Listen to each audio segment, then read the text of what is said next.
बेटा एक बार चेक करिए क्या आपको मेरी आवाज आ रही है। लेक्चर को स्टार्ट कर सकते हैं।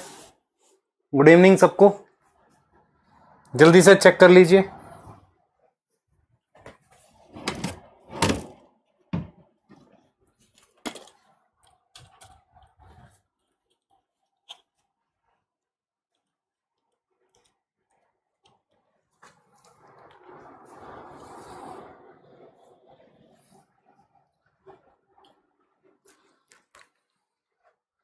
हाँ बेटा गुड इवनिंग सबको, जल्दी से चेक करिए आवाज आ रही है तो हम लोग लेक्चर को स्टार्ट कर सकते हैं। हेलो एवरीवन, बेटा आज का टॉपिक जो हम देंगे वो रहेगा हमारे पास एंडोमेम्ब्रेन सिस्टम। एक बार चेक कर लो क्या मैं आपको दिख रहा हूं और आपको आवाज आ रही है, ताकि हम लोग इसको स्टार्ट कर सके। हाँ, चैट में क्या लिखोगे? Okay yes. अपनी एनसीईआरटी निकाल लो, आपके पास रजिस्टर होना चाहिए जिसपे आप नोट्स बनाते हो। ठीक है, क्लियर है? और अब हम सेशन को स्टार्ट कर सकते हैं। ठीक है, बढ़िया। हाँ चलें स्टार्ट कर लें। ठीक है, हाँ चलिए स्टार्ट करते हैं फटाफट से।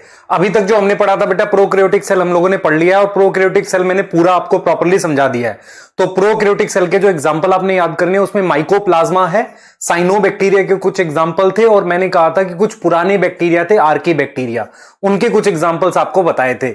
उसके बाद मैं आपको यूकैरियोटिक सेल पढ़ा रहा था। तो यूकैरियोटिक सेल साइज में बड़ा होता है, वो थोड़ा स्लो डिवाइड करता है, उसमें मेम्ब्रेन बाउंड ऑर्गेनेल होती हैं और वेल डिफाइंड न्यूक्लियस प्रेजेंट होता है। ये एक फीचर थे हमारे पास यूकैरियोटिक सेल के।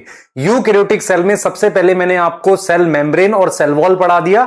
उसके बाद एक टॉपिक पढ़ाया था छोटा सा जिसे हम एंडोमेम्ब्रेन सिस्टम कहते हैं। कुछ बच्चों के डाउट थे सर सेकेंडरी सेल वॉल की ग्रोथ होती है। बेटा देख, सेकेंडरी सेल वॉल एक केमिकल के थ्रू बनाई जा रही है जो अंदर से बाहर रिलीज हो रहा है। तो एज सच ग्रोथ सेल की नहीं होती जब सेकेंडरी सेल वॉल बन रही होती है।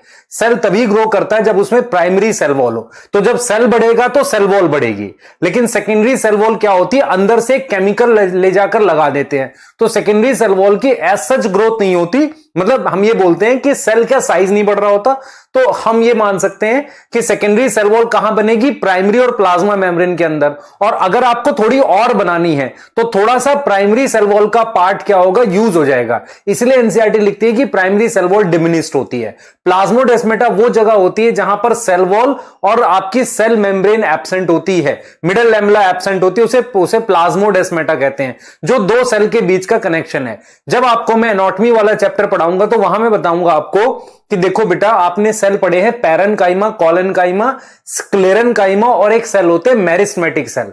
तो जो सेल डिवीजन करते हैं, जो सेल डिवाइड करते हैं, प्लाज्मोडेस्माटा उन्हीं के बीच में होता है, और एक कनेक्शन होता है किसके बीच का, साइटोप्लाज्म के बीच का। तो आज का टॉपिक हमारे पास क्या रहेगा बेटा, देख लिग्निन क्या है, मेरी बात समझ। लिग्निन एक ऐसा केमिकल है जो सेल के अंदर से बनता है, और जब वो डिपॉजिट हो जाता है तो सेल को हार्डनेस देता है। क्या देता है? हार्डनेस। तो वो सेल वॉल में होना चाहिए। पर लिग्निन का एक फीचर ये होता है कि वो चीजों को इम्परमिएबल बनाने लगता है, चीजें बाहर से अंदर मूव नहीं करती हैं, कम मूव करती हैं, तो इस वजह से सेल की डेथ हो सकती है। तो जो स्क्लेरेन्काइमा सेल्स हैं उनमें लिग्निन होता है, पर वो डेड सेल्स होते हैं। क्यों डेड होते हैं? क्योंकि उनमें लिग्निन डिपॉजिट हो जाता है। क्लियर है कि नहीं?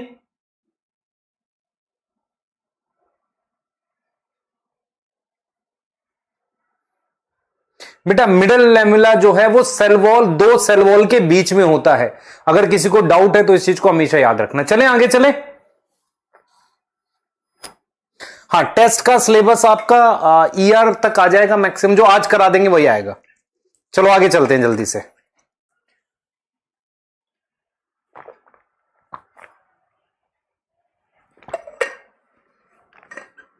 चलें आगे। ठीक है, चलिए आगे चलते हैं। सुनो ध्यान से कैसे पढ़ेंगे। सबके उस पे अपनी टेबल पे जहां भी आप पढ़ रहे हो, कुछ कह रहे हैं नहीं सर हम टेबल पे नहीं पढ़ रहे हैं, हमने गांव में खेतों में पढ़ते हैं। कोई दिक्कत नहीं बेटा, कहीं भी पढ़। देख मेरी बात समझ ध्यान से, हमेशा मेरी बातें याद रखना आप लोग बेटा। स्ट्रगल की जो कहानियां होती हैं, आपके स्ट्रगल की कहानियां, वो कोई सुनने के लिए इंटरेस्टेड नहीं है जब तक आप सक्सेसफुल ना हो जाओ। तो मेहनत करो, आप कहीं भी पढ़ रहे हो, जो मैं पढ़ा रहा हूं उसमें से क्वेश्चन आएगा। ठीक है, आप 100% इस चीज को याद रखना। ठीक है, बस ध्यान से सुनो मैं क्या कर रहा हूं। आपके पास एक एनसीईआरटी होनी चाहिए, अभी अपने टेबल पर एक कॉपी होनी चाहिए, और आप ध्यान से ध्यान सुनेंगे, ध्यान से आप मेरी बात सुनते चलेंगे। पहले मैं पढ़ा दूंगा, फिर चैट में कुछ लिखना जब मैं कहूंगा। अभी चैट मत करना। अभी आपस में अगर आप बात कर रहे होगे ना तो कोई फायदा नहीं होगा बेटा इस क्लास का। समझ रहे इस बात को? कोई फायदा नहीं होगा। तो इसलिए सिर्फ इधर ध्यान दे। आजा देख ध्यान से बेटा। मैं तेरे से बात करने वाला हूं एंडो मेम्ब्रेन सिस्टम। पहले समझ एंडो मेम्ब्रेन सिस्टम क्या होता है। मैंने लिखा है एंडो। एंडो का मतलब देख, एंडो का मतलब होता है इनसाइड, एक्सो का मतलब होता है बाहर। ठीक है। मेम्ब्रेन तो इनसाइड सेल मेम्ब्रेन का बना हुआ कुछ, ठीक है, उसे हम मतलब एंडो मेम्ब्रेन सिस्टम कहते हैं। तो इनसाइड मतलब ये इनसाइड साइटोप्लाज्म होगा, साइटोप्लाज्म होगा, और ये किसका बना होगा? मेम्ब्रेन स्ट्रक्चर होगा। अब ये मेम्ब्रेन का बना हुआ स्ट्रक्चर होगा तो इसका मतलब इसमें क्या आ जाएंगी? इसमें कुछ ऑर्गेनल्स आ जाएंगी। अब उन ऑर्गेनल्स की क्या क्वालिटी होनी चाहिए? पहला, उनमें मेम्ब्रेन प्रेजेंट होनी चाहिए। दूसरी क्वालिटी, उनके काम आपस में कोऑर्डिनेटेड होने चाहिए। मेम्ब्रेन प्रेजेंट होना चाहिए और साथ में काम कोऑर्डिनेटेड होने चाहिए। What is meaning of coordination? Coordination शब्द का मतलब होता है, ध्यान से सुनेंगे बेटा, ध्यान सुनेंगे। कोऑर्डिनेशन शब्द का मतलब होता है, प्रज्वल मालविया जो लिख रहा है बेटा, मैं इंटरेस्टेड नहीं हूं यहां पे चैट में आंसर बताने के लिए, मैं ऐप में ही बात करूंगा सिर्फ। मेरी बात सुनो ध्यान से। मैं यहां पर आपको बिल्कुल कह रहा हूं, तू इस पे यहां पे स्पैम कर रहा है, गलत बात है, मत कर इसे। देखो बेटा, मेरा बताने का क्या मतलब है यहां पर कि कोऑर्डिनेटेड शब्द का मतलब होता है कि चीजें आपस में मिलके काम कर रही हो। ठीक है, क्लियर है? अब सुनो ध्यान से, इसमें कौन कौन सा पार्ट है, मीनिंग क्या है। इनसाइड साइटोप्लाज्म होना चाहिए, मेम्ब्रेन का स्ट्रक्चर है, ऑर्गेनल्स में मेम्ब्रेन हो और साथ में मिलके काम करते हो। इसमें मेरे पास कौन कौन आ जाएगा? ईआर आ जाएगा, गोल्जी बॉडीज आ जाएंगी, लाइसोसोम आ जाएगा, और क्या आ जाएगा बेटा? कुछ वेसिकल्स आ जाते हैं। कुछ क्या आ जाते हैं? वेसिकल्स आ जाते हैं। अब मेरे पास कुछ ऐसी चीजें हैं जो पार्ट नहीं होते, उनमें आ जाएगा पेरोक्सिसोम। ठीक है बेटा, और क्या आ जाएगा? मेरे पास माइटोकॉन्ड्रिया आ जाएगा, और क्या आ जाएगा? क्लोरोप्लास्ट आ जाएगा। क्या इनकी मेम्ब्रेन नहीं होती? मेम्ब्रेन तो होती है, बट इनका फंक्शन कोऑर्डिनेटेड नहीं होता। ये लास्ट क्लास में मैंने बता दिया था, फंक्शन इज नॉट कोऑर्डिनेटेड। सही है, फंक्शन उनका कोऑर्डिनेटेड नहीं होता। ठीक है, अब मैं यहां पर आपको बता रहा हूं कि कैसे कोऑर्डिनेटेड होता है, जरा समझने की कोशिश करना। क्या सभी बच्चों को ये सेल दिख रहा है? जल्दी देखो बेटा, इससे पिछले वाला आपने नहीं लिखना था, ये आप ऑलरेडी लिख चुके हो। यहां पर आओ फटाफट से। क्या आपको यहां पर एक सेल दिख रहा है? हां सर दिख रहा है। इसे न्यूक्लियस कह रहे हैं। न्यूक्लियस के साथ लगातार बना हुआ ये मेम्ब्रेन का स्ट्रक्चर, ये एंडोप्लाज्मिक रेटिकुलम कहलाता है। ये आपके पास न्यूक्लियस है, इसके साथ ये लगा हुआ मेम्ब्रेन का स्ट्रक्चर एंडोप्लाज्मिक रेटिकुलम कहलाता है। उसके बाद ये जो स्ट्रक्चर है इसे गोल्जी बॉडीज कहते हैं। ठीक है, गोल्जी बॉडीज से मेरे पास ये क्या बनते हैं? लाइसोसोम बनते हैं। इसके अलावा कुछ और वेसिकल्स बनते हैं ये, और कुछ वेसिकल्स यहां से ऐसे जाते हैं।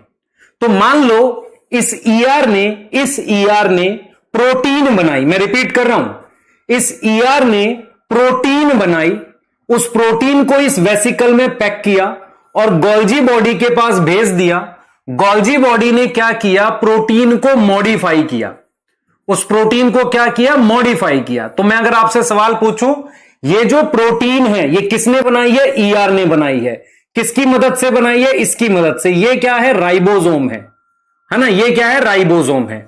उस प्रोटीन को हमने किसके पास भेज दिया? गोल्जी बॉडी के पास। ये गोल्जी बॉडी है। इस गोल्जी बॉडी ने इस प्रोटीन को जो इस राइबोसोम ने बनाई है, इसको आगे लेता गया और मॉडिफाई करता गया। प्रोटीन को क्या कर दिया? मॉडिफाई कर दिया और उसको पैक कर दिया या तो वेसिकल में या लाइसोसोम में। तो आपको यह समझ में आना चाहिए कि ये जो ईआर है ये प्रोटीन बना रहा है, गोल्जी बॉडी उसे मॉडिफाई कर रहा है और वो लाइसोसोम की फॉर्म में यहां से बाहर निकल रहा है या वेसिकल की फॉर्म में। तो ये सारे मिलके काम कर रहे हैं कि नहीं? हां सर कर रहे हैं। तो अगर ये सारे ईआर, गोल्जी बॉडी और ये सारे मिलके काम कर रहे हैं तो ऐसे काम को हम कहते हैं कोऑर्डिनेटेड फंक्शन। क्लियर है? क्लियर है? ध्यान सुने बेटा, ठीक है, ये चीज समझ में आ रही है? क्लियर है, समझ में आ रही है? तो उसे हम क्या बोलते हैं? Coordinated function, coordinated. समझ में आ गया? तो इसीलिए ER, Golgi body, lysosome, vesicle को एंडोमेम्ब्रेन सिस्टम कहते हैं। क्लियर है? सही है, हो गया, डन, खत्म, सही है। बेटा मुझे बता, लाइव क्लास में मैं क्वालिटी ऑप्शन दे सकता हूं? मेरे पास ऑप्शन है नहीं, तो ये लिखना बेकार हो गया। ठीक है, आगे बताओ। मॉडिफाई का मतलब नहीं समझ में आता? तू घर से गया नाई के पास, उसने तेरे ऐसे स्पाइक्स बना दिए, ऐसे सिंग निकाल दिए, तो तुझे मॉडिफाई कर दिया, नहीं कर दिया? उसे कहते हैं मॉडिफाई करना। रिपीट वाले घर चले जाओ, फिर नहीं आना मेरी क्लास में। ध्यान दो इधर। हाँ चलिए आगे चलेंगे। बेटा वैक्यूल और वेसिकल सब में डिफरेंस बताऊंगा, आगे चल, पहले पढ़े ध्यान से। मैं सबसे पहली ऑर्गेनल पढ़ा रहा हूं बेटा, मुझे ये मैंने लास्ट क्लास में समझा दिया था आपको। तो इसका मतलब ये हुआ कि ईआर ने प्रोटीन बनाई, गोल्जी बॉडी ने उस प्रोटीन पे कार्बोहाइड्रेट जोड़ दिया और उसको मॉडिफाई कर दिया और उसको पैक करके या तो लाइसोसोम या वेसिकल में बाहर निकाला। तो इसको हमने क्या बोल दिया है? ठीक है, clear? Should we write this? नहीं, यहां तक नहीं लिखना। अब मैं एंडोप्लाज्मिक रेटिकुलम पढ़ा रहा हूं, यहीं से आप लिखोगे। ठीक है, यहीं से आप लिखोगे। ठीक है, अब मैं जो पढ़ा रहा हूं उसको ध्यान से सुनेंगे, बहुत ध्यान से जो मैं पढ़ा रहा हूं उसको सुनेंगे और आप समझने की कोशिश करेंगे। देखिए, अब हम सेल के अंदर आ गए हैं। सेल के अंदर बहुत सारी ऑर्गेनल्स होती हैं, बहुत ध्यान से मेरी बात सुनेंगे। अब हम सेल के अंदर आ गए हैं, हमने एंडोमेम्ब्रेन सिस्टम करके कुछ पढ़ा और उसको समझा। मैं आपको यह कह रहा हूं कि अब हम एक एक ऑर्गेनल सेल के अंदर पढ़ेंगे। ऑर्गेनल्स को सेल के अंदर पढ़ेंगे। हर एक ऑर्गेनल जो सेल के अंदर प्रेजेंट होती है उसका अपना अलग फंक्शन होता है। यह बात समझ में आ रही है? उसमें एक सबसे पहली ऑर्गेनल है जिसका नाम एंडोप्लाज्मिक रेटिकुलम है। अब इस पूरे वर्ड का पहले मतलब समझना, व्हाट इज एंडोप्लाज्मिक रेटिकुलम, समझने की कोशिश करना। एंडो का मतलब होता है इनसाइड, प्लाज्मिक का मतलब साइटोप्लाज्म और रेटिकुलम शब्द का मतलब होता है मेम्ब्रेन का बना हुआ। किसका बना हुआ? मेम्ब्रेन का बना हुआ। तो प्लाज्मिक का मतलब साइटोप्लाज्म, ठीक है, और एंडो का मतलब इनसाइड। तो इस पूरे शब्द का क्या मतलब बन रहा है कि सेल के अंदर, ध्यान सुनेंगे, सेल के अंदर मेम्ब्रेन का, एंडो का मतलब इनसाइड साइटोप्लाज्म, मेम्ब्रेन के बने हुए कुछ स्ट्रक्चर होते हैं, इन्हें एंडोप्लाज्मिक रेटिकुलम कहते हैं। तो एंडोप्लाज्मिक रेटिकुलम क्या है? जैसे ये मेरे पास एक सेल है, ठीक है, इसमें ये साइटोप्लाज्म है, यहां पर ये इसकी सेल मेम्ब्रेन है और ये इसका न्यूक्लियस है, दिस इज न्यूक्लियस। अब इस सेल के अंदर ये जो स्ट्रक्चर है ये मेम्ब्रेन का बना हुआ है, ये देख रहे हो, ये स्ट्रक्चर मेम्ब्रेन का बना हुआ है। तो इस पूरे सेल के अंदर मेम्ब्रेन के बने हुए स्ट्रक्चर्स दिखे थे इलेक्ट्रॉन माइक्रोस्कोप में।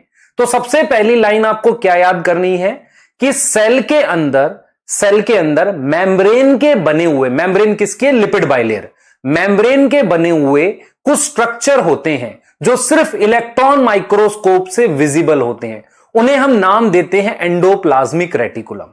ये जो एंडोप्लाज्मिक रेटिकुलम है, जो रेटिकुलम का क्या मतलब हो गया? मेम्ब्रेन के बने हुए। ये जो एंडोप्लाज्मिक रेटिकुलम है ये पूरे सेल को, इस पूरे सेल के अंदर की जगह को दो भाग में डिवाइड करते हैं। ध्यान से सुनना, दो पार्ट में डिवाइड करते हैं। एक पार्ट सेल के अंदर की जगह हो गई, ये देख लो, सॉरी देखो, एक पार्ट तो ये हो गया साइटोप्लाज्म जहां पर मेम्ब्रेन नहीं है, ठीक है। दूसरा पार्ट, ध्यान दे बेटा, दूसरा पार्ट इस मेम्ब्रेन के बने हुए सिस्टम की अंदर वाली जगह को ल्यूमन कहते हैं। ल्यूमन क्या होता है? जैसे मान लो मैंने पाइप बना दिया या मैंने कोई भी स्ट्रक्चर बनाया, तो इसके अंदर की जो खाली जगह होती है उसे हम क्या बोलते हैं? ल्यूमन बोलते हैं। तो मैं आपको यह समझाने की कोशिश कर रहा हूं कि जब हम कोई प्लांट सेल, एनिमल सेल, कोई भी सेल ऑब्जर्व करते हैं, उन सेल्स के अंदर इलेक्ट्रॉन माइक्रोस्कोप से देखने के बाद मेम्ब्रेन के बने हुए कुछ स्ट्रक्चर दिखते हैं। अब आपको सबसे पहले पता वो चला कि किस में विजिबल होगा? ये विजिबल होगा कौन से माइक्रोस्कोप से? इलेक्ट्रॉन माइक्रोस्कोप से। आपके नॉर्मल माइक्रोस्कोप जो स्कूल में यूज होता है वहां से नहीं दिखेगा, ठीक है। मीनिंग क्या है? It is structure made up of membrane, made up of membrane. और वो मेम्ब्रेन किसकी है बेटा? लिपिड बाइलेयर है, किसकी है? लिपिड बाइलेयर है। यहां तक कोई डाउट है क्या? सोच लो, वो मेम्ब्रेन कौन सी है? लिपिड बाइलेयर है। तो मीनिंग ये है कि ये ऐसे स्ट्रक्चर हैं जो किसके बने हुए? मेम्ब्रेन के। और कहां प्रेजेंट है? प्रेजेंट है साइटोप्लाज्म में, प्रेजेंट इन साइटोप्लाज्म। अब मेरी बात सुनना बहुत ध्यान से। इन्होंने क्या किया, ध्यान सुनेंगे। इन्होंने क्या किया? इन्होंने साइटोप्लाज्म को दो हिस्से में डिवाइड कर दिया। आप देखो, जैसे मैंने क्या किया, ये ईआर बनाया। बेटा फिर ध्यान से पढ़ोगे तभी समझ आएगा। मैंने ये ईआर बना दिया, ऐसे खुद से देखना। ये एंडोप्लाज्मिक रेटिकुलम बना दिया।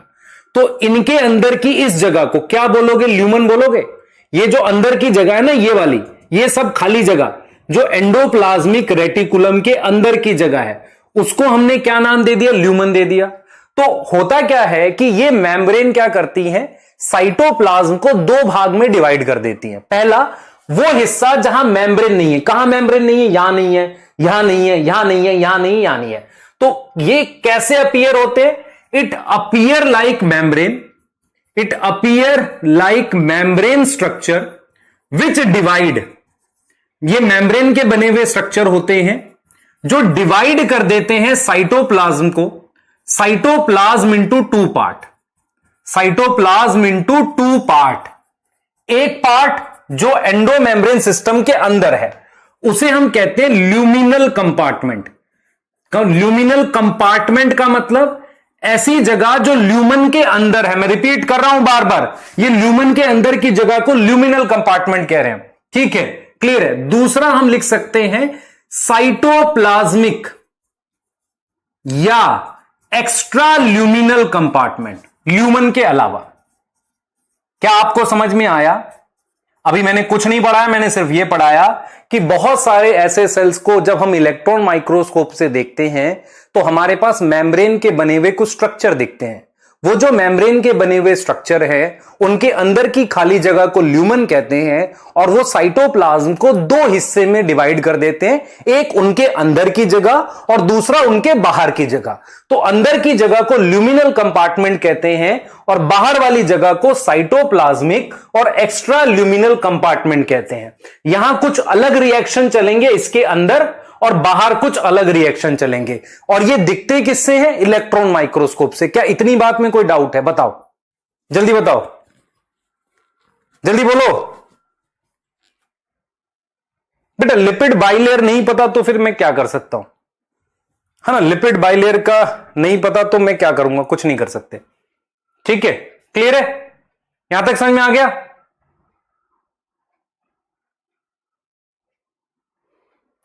बेटा डेस्मोटिब्यूल नहीं बताऊंगा जब तक तेरे को ये नहीं पढ़ाऊंगा, है ना।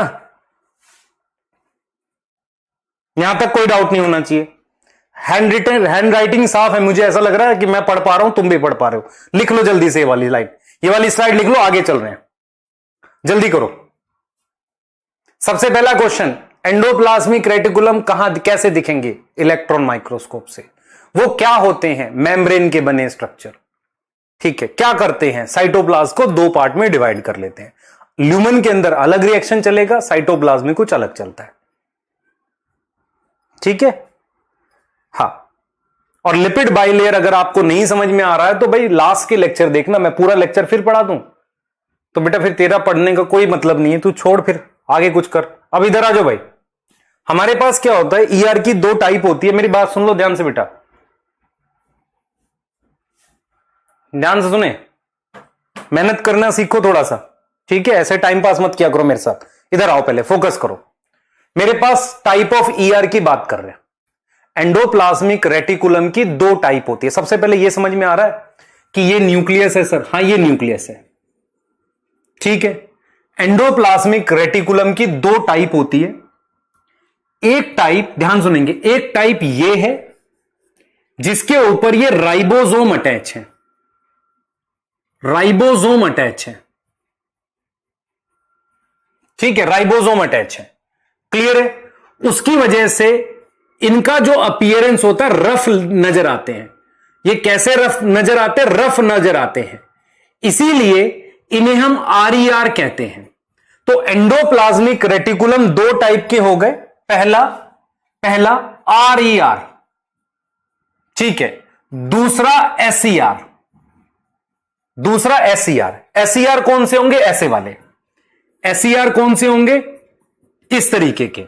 तो एसईआर क्या है बेटा? मेरे पास स्मूथ एंडोप्लाज्मिक रेटिकुलम है, इस पे कोई राइबोसोम अटैच नहीं होता, कोई राइबोसोम अटैच नहीं होता। मेरी बात बहुत ध्यान से सुनना, जो मैं आपको बोलने वाला हूं उसको समझने की कोशिश करना, आपको समझ आएगी बात। मेरी बात सुनो, ये एक सेल है, ये एक एनिमल सेल है जो काफी सारी प्रोटीन बनाकर बाहर फेंक रहा है। ये काफी सारी क्या बना रहा है? प्रोटीन बना रहा है। जैसे मैं आपको उदाहरण देता हूं, आपकी बॉडी में बहुत सारे सेल्स ऐसे होते हैं जो ग्लैंड्स का पार्ट होते हैं और लगातार एंजाइम बनाते हैं। एंजाइम किसका बना हुआ है? प्रोटीन का। जैसे मैं कहता हूं ये मार्कर किसका बना हुआ है? प्लास्टिक का। ऐसे ही एंजाइम किसका बना होता है? प्रोटीन का बना होता है। तो बहुत सारे ऐसे सेल आपकी बॉडी में होते हैं जो लगातार प्रोटीन का निर्माण या लगातार प्रोटीन की फॉर्मेशन करते हैं। अब आप में से बहुत सारे बच्चों को ये बात समझनी पड़ेगी कि भाई आपकी बॉडी के हर एक सेल में ये वाला ईआर भी हो सकता है, ये वाला ईआर भी हो सकता है, पर सेल की जरूरत के हिसाब से इनके नंबर चेंज होते रहते हैं। मतलब क्या हुआ? जैसे आरईआर जो है वो रफ एंडोप्लाज्मिक रेटिकुलम है। वो रफ क्यों दिखता है? क्योंकि उसके सरफेस पे राइबोसोम अटैच है। अब इसका मतलब यह होगा, अगर किसी सेल में आरईआर की संख्या ज्यादा है, आरईआर ज्यादा बने हुए हैं, तो कहीं ना कहीं वो प्रोटीन बनाने में और प्रोटीन को बाहर सिक्रीट करने में रिस्पॉन्सिबल है। सिक्रीट समझ में आता है? बाहर फेंकने के लिए रिस्पॉन्सिबल है। तो मैं अगर आपसे कहूं आरईआर का क्या मतलब है, आरईआर पे क्या अटैच है? राइबोसोम अटैच है। क्या अटैच है? राइबोसोम अटैच है। तो ये कौन से सेल में होगा? ये प्रेजेंट होगा किस सेल में? प्रेजेंट एक्सटेंसिवली, एक शब्द यूज कर रहे हैं एक्सटेंसिवली, इन दोज सेल, ये उन सेल्स में होगा जो प्रोटीन बनाते हैं बेटा। In those cells involve in protein synthesis, जो क्या बनाने में रिस्पॉन्सिबल है? प्रोटीन बनाने में रिस्पॉन्सिबल है। क्या मेरी बात समझ में आई कि नहीं? मैंने आपको बोला कि सभी तरह के सेल्स में ये भी हो सकता है, ये भी हो सकता है, लेकिन जो सेल प्रोटीन ज्यादा बनाएंगे और उन प्रोटीन्स को बाहर फेंकेंगे, ऐसे सेल्स कौन से होते हैं? आपकी ग्लैंड्स जो प्रेजेंट है, जो एंजाइम बनाती है, जैसे सलाइवरी ग्लैंड के सेल्स हो गए, या इंटेस्टाइन के ग्लैंड्स के सेल्स हो गए, ठीक है, पेनक्रियास के सेल्स हो गए, तो वो क्या बना रहे हैं? प्रोटीन बना रहे हैं, एंजाइम बना रहे हैं। तो उनमें हो सकता है कि ये वाले ईआर ज्यादा हो। कौन से वाले? रफ वाले। अब दूसरी टाइप कौन सी है? एसईआर की। एसईआर जो होता है बेटा, उस पर राइबोसोम एब्सेंट है। तो इसका मतलब यह होगा कि ये कुछ और काम करते हैं। कुछ और काम में होता है लिपिड सिंथेसिस। लिपिड क्या होता है? फैट। क्लियर है? अब मैं आपसे ये कह रहा हूं, ध्यान सुनो बेटा, मैं आपसे ये कह रहा हूं, ध्यान से सुनना। ये वाला ईआर प्रोटीन बना रहा है, तो इसके लिए इस पर क्या प्रेजेंट है? राइबोसोम प्रेजेंट है। तो प्रोटीन बना कौन रहा है? राइबोसोम। तो ये क्या काम करता है अभी हम देखेंगे। ठीक है, ये चीज समझ में आ रही है? अब एक दूसरा, ध्यान सुनेंगे बेटा, एक दूसरा ईआर है, दूसरा ईआर है जो लिपिड सिंथेसिस कर रहा है। क्या बना रहा है? लिपिड सिंथेसिस कर रहा है। तो उसके लिए जो भी जरूरी एंजाइम है वो इस वाले ईआर के अंदर, ल्यूमन के अंदर या बाहर पे सरफेस पे होंगे। ल्यूमन के अंदर और बाहर का क्या मतलब हुआ? जैसे मान लो ये मार्कर है, इसके सरफेस पर एंजाइम लगा हुआ है या अंदर हो सकता है एंजाइम लगा हुआ, क्या बनाने के लिए? लिपिड। तो आपको एक क्लियर होना चाहिए, सभी तरह के सेल्स में दोनों तरह के ईआर मिल सकते हैं। ईआर का नंबर डिपेंड करता है कि वो फंक्शन क्या कर रहा है। मान लो जो एंजाइम बना रहा है ज्यादा, उन सेल्स में ईआर बहुत ज्यादा डेवलप होंगे और वो कौन से वाले होंगे? आरईआर होंगे। जो सेल्स, जैसे आपने बेटा कनेक्टिव टिश्यू पढ़ लिया है, आपको याद है एडिपोज सेल्स? एडिपोज सेल्स याद है कि नहीं? तो उनमें कौन से ईआर होंगे? क्योंकि उनको फैट इकट्ठा करना है वहां पर, तो उनके अंदर हमारे पास एसईआर हो सकते हैं। उसके अलावा आपकी जो मसल्स हैं, मसल्स के अंदर जो होता है कैल्शियम का बहुत रोल होता है, तो मसल्स के अंदर कैल्शियम स्टोर करने के लिए भी एसईआर प्रेजेंट होता है। तो जैसा जब फंक्शन करेगा सेल, उस हिसाब से वो ईआर ज्यादा होगा। तो इसका मतलब आपको यह समझ में आना चाहिए, what is RER, what is SER. Number very करता है और इनका रोल पता होना चाहिए। क्वेश्चन रोल बेस आएगा। क्लियर है? जल्दी बताओ। ठीक है बेटा? हां, यहां तक समझ में आ गई? तो इसका मतलब आपको यह चीज समझ में आनी चाहिए कि भाई अगर ये प्रोटीन सिक्रीट कर रहा है तो इसमें कौन सा ईआर ज्यादा होगा? RER ज्यादा होगा। यहां तक समझ में आ रही है? क्लियर है? राइबोसोम एब्सेंट होते हैं मेनली लिपिड सिंथेसिस में। मेनली किसमें इन्वॉल्व होंगे? लिपिड सिंथेसिस में। लिपिड क्या होता है? फैट। क्लियर है? जल्दी बताओ। ठीक है, हां जल्दी जल्दी बेटा। क्लियर है? अब यहां पर कोई रिपीट वाली बात तो है नहीं, आपको समझ में आ गया। सेल के अंदर मेम्ब्रेन के बने हुए स्ट्रक्चर होते हैं। वो मेम्ब्रेन के बने स्ट्रक्चर को एंडोप्लाज्मिक रेटिकुलम एक तरह की ऑर्गेनल माना जाता है। वो ऑर्गेनल सेल के साइटोप्लाज्म को बहुत सारे हिस्सों में डिवाइड कर देती है। एक साइटोप्लाज्मिक हिस्सा और एक ल्यूमिनल कंपार्टमेंट। ठीक है, उस ल्यूमिनल कंपार्टमेंट में वहां पर कुछ एंजाइम होंगे जो अपना काम कर रहे हैं। क्लियर हो गई बात? अब मैं आपको सिंपल समझाता हूं कि कैसे हम रोल की बात करेंगे। ठीक है, ध्यान से सुनो मैं क्या बात कर रहा हूं। इधर देखना बेटा, इधर देखो, हम रोल ऑफ ER की बात कर रहे हैं। सबसे पहले हम बात करते हैं RER की। RER को क्या बोलेंगे? Rough endoplasmic reticulum.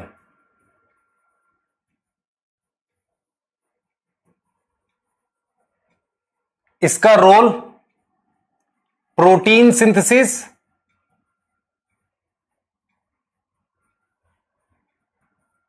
ठीक है। तो किसमें प्रोटीन सिंथेसिस? मतलब प्रेजेंट इन लार्ज नंबर। कहां पर? वेयर एंजाइम्स आर फॉर्म, जहां पर एंजाइम्स बनेंगे। एंजाइम्स और प्रोटीन हार्मोन्स बनते हैं। यहां तक ध्यान रखें। दूसरा, cell involve in protein secretion. ऐसा सेल जो प्रोटीन को क्या कर रहा है? सिक्रीट कर रहा है। प्रोटीन बना रहा है या सिक्रीट कर रहा है, उस तरह के सेल्स में RER ज्यादा होंगे, रफ एंडोप्लाज्मिक रेटिकुलम ज्यादा होते हैं। ठीक है, अब मैं आपको ध्यान से देखेंगे बेटा, ध्यान से देखेंगे। हमारे पास, ध्यान से देखें, इस चीज को समझे। हमारे पास हम यहां पर लिख रहे हैं SER। SER की फुल फॉर्म है स्मूथ एंडोप्लाज्मिक रेटिकुलम। बेटा मैं आपको क्लियर कर देता हूं, मैं NCERT पढ़ा रहा हूं, मैं एक्स्ट्रा नहीं पढ़ा रहा और वो एक्स्ट्रा आता भी नहीं है आपके पास। तो इसका मतलब मैं आपको वही पढ़ाऊंगा जो आपके नीट में आएगा और आपके स्कूल के एग्जाम में आएगा। फालतू का कंटेंट नहीं पढ़ना, हमने वही पढ़ना है जो आपके स्कूल के एग्जाम में आए और नीट में। देखो ये किसमें इन्वॉल्व है? Involve in lipid synthesis. ध्यान से सुनना, लिपिड सिंथेसिस। देखो मैं आपको एक चीज समझाता हूं, इस चीज को समझना बहुत इंपॉर्टेंट है। देखो हमारे पास, हमने एनिमल सेल की बात करी, ये एनिमल सेल है, ठीक है। मैं यहां पर बात कर रहा हूं एनिमल सेल की, ये बात कर रहा हूं एनिमल सेल। इस एनिमल सेल के अंदर एक लिपिड होता है, उस लिपिड को नाम देते हैं कोलेस्टेरॉल। क्या नाम देते हैं? कोलेस्ट्रॉल। अगर आपको याद हो, मैंने कहा था ना cell membrane of animal cell और माइकोप्लाज्मा में कोलेस्ट्रॉल होता है। ध्यान से सुनना, ये एक एनिमल सेल है, इसमें एक लिपिड है जिसका नाम कोलेस्ट्रॉल है। इसको मैं क्या बोलना चाह रहा हूं, जैसे मैं कह रहा हूं एक जानवर है, उसका उदाहरण काऊ है, इसका मतलब क्या हुआ? लिपिड बड़ा ग्रुप होता है। तो लिपिड एक बड़ा ग्रुप होता है जिसका मतलब वाटर इनसॉल्युबल होता है, उसका एक एग्जांपल है कोलेस्ट्रॉल। कोलेस्ट्रॉल को जब मैं हल्का सा मॉडिफाई करता हूं, जैसे मान लो ये मार्कर कोलेस्ट्रॉल है, मैंने इसका रेड वाला पार्ट हटा दिया, या इसमें कोई मैंने क्या किया, ध्यान दो बेटा, मैंने क्या किया, इसमें ध्यान देना, इसमें मैंने कुछ जोड़ दिया। जैसे मान लो मैंने ये ग्रीन वाला पार्ट इस पे ऐसे अटैच कर दिया, ये कोलेस्ट्रॉल है, मैंने इस पे ग्रीन वाला पार्ट कुछ अटैच कर दिया, मतलब कोलेस्ट्रॉल पे कोई ग्रुप जोड़ दिया। ग्रुप समझ में आता है? केमिकल ग्रुप जोड़ दिया, तो इसे स्टीरॉयड कह देते हैं। क्या बोल देते हैं? स्टीरॉयड कह देते हैं। तो हम क्या कर सकते हैं? कोलेस्टेरॉल से मॉडिफाई करके स्टीरॉयड बना सकते हैं। और आपके पास काफी सारे हॉर्मोन्स होते हैं, हॉर्मोन्स होते हैं जो स्टीरॉयड होते हैं। जैसे फॉर एग्जांपल ऐसे हार्मोन जिन्हें हम सेक्स हार्मोन कहते हैं, जो मेल में स्पर्मेटोजेनेसिस, स्पर्म फॉर्मेशन का काम करवाते हैं, फीमेल में ओवम फॉर्मेशन का काम करवाते हैं, उन्हें हम कहते हैं सेक्स हार्मोन। मतलब वो मेल और फीमेल में अलग अलग होते हैं। What is meaning of sex organs? जो मेल फीमेल में अलग अलग हो। सेक्स आपके हॉर्मोन्स क्या होंगे? हॉर्मोन्स मतलब मेल और फीमेल में अलग अलग है। तो ईस्ट्रोजन, प्रोजेस्टेरॉन, ये हॉर्मोन्स हैं। ये क्या है? ईस्ट्रोजन, प्रोजेस्टेरॉन ये क्या है? हॉर्मोन्स है। और हम लिख सकते हैं टेस्टोस्टेरॉन, ये सब क्या हो गए बेटा? हॉर्मोन्स हो गए। तो आपको ये समझ में आना चाहिए कि एनिमल सेल में जो लिपिड होता है उस लिपिड का नाम कोलेस्ट्रॉल होता है। कोलेस्ट्रॉल को मॉडिफाई करते हैं तो स्टीरॉयड बनते हैं। Hormones example of steroid, steroid hormones का एग्जाम्पल बता रहे हैं। स्टीरॉयड हार्मोन का एग्जाम्पल क्या है? टेस्टोस्टेरॉन, ईस्ट्रोजन और प्रोजेस्टेरॉन। याद रहेगा कि नहीं? Testosterone, oestrogen, progesterone. तो मैं लिख सकता हूं, ध्यान से सुनेंगे, मैं लिख सकता हूं it involve in steroid synthesis in animal cell. अब जरा एक डायग्राम देखने का समय आ गया आपके पास। क्या इतनी बात समझ में आई है? जल्दी जल्दी बताओ बेटा, जल्दी करो। क्या ये समझ में आ गई बात आपको? ये वाली बात समझ में आ गई कि ये स्टीरॉयड बनाता है। उसके अलावा कुछ एक चीजें बताऊंगा मैं आपको जो आपको मतलब ध्यान रखनी है। क्या ये समझ में आ गया? जल्दी बताओ। ठीक है, क्लियर है? हां, आपको समझ में आ गया? कोलेस्ट्रॉल एनिमल सेल में होता है, उसको बदलते हैं तो किस में आ जाता है? स्टीरॉयड हार्मोन्स में। जैसे कई लोग कहते हैं ना कि भाई कोलेस्ट्रॉल हमें कम खाना चाहिए। कोलेस्ट्रॉल कम इसलिए खाना चाहिए क्योंकि वो आपकी ब्लड की ट्यूब्स को ब्लॉक करता है। लेकिन कोलेस्ट्रॉल बिल्कुल नहीं खाओगे तो भी नुकसान है, क्योंकि ये हार्मोन्स कैसे बनेंगे? क्लियर है? हां सर, लिखना है, बिल्कुल लिखना है, जल्दी से लिख ले, जल्दी लिख, जल्दी जल्दी फास्ट, जल्दी लिख, जल्दी लिख बेटा, जल्दी लिख, फास्ट लिख बेटा। अभी 2-3 दिन बाद आपके मतलब आपके सीनियर्स का पेपर है 17 तारीख को, जिनका नीट है अभी, है ना? तो अभी देखो मैं जस्ट आपकी क्लास फिनिश भी करूंगा और मैं तुरंत उनके आज टेस्ट हुआ है एक ऑल इंडिया टेस्ट सीरीज वाला, वो पेपर मैं ही बना रहा हूं, तो उसको अब जाकर हम लोग उनको डिस्कस करेंगे। तो आप देखो सभी टीचर्स बहुत मेहनत करते हैं बच्चों के लिए, तो आप भी उतना ही एफर्ट करो, है ना? आपको दिखना चाहिए कि भाई हमें भी बहुत मेहनत करनी है। क्लियर है ये चीज? हाँ,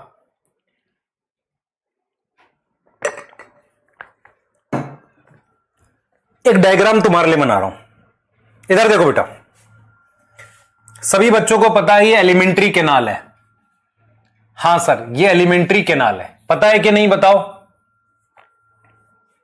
ये एलिमेंट्री कैनाल है। मेरी बात समझना ध्यान से, जो मैं आपको समझाऊंगा इसके बाहर फिर बात नहीं करना। ये एलिमेंट्री कैनाल है। एलिमेंट्री कैनाल समझ में आता है क्या आपको? हां सर आता है। ये एक्स्ट्रा बता रहा हूं, आपको ये धीरे धीरे पता हो जाएगा। एलिमेंट्री कैनाल है, सुनना ध्यान से। एलिमेंट्री कैनाल में मेरे पास, इसको समझना,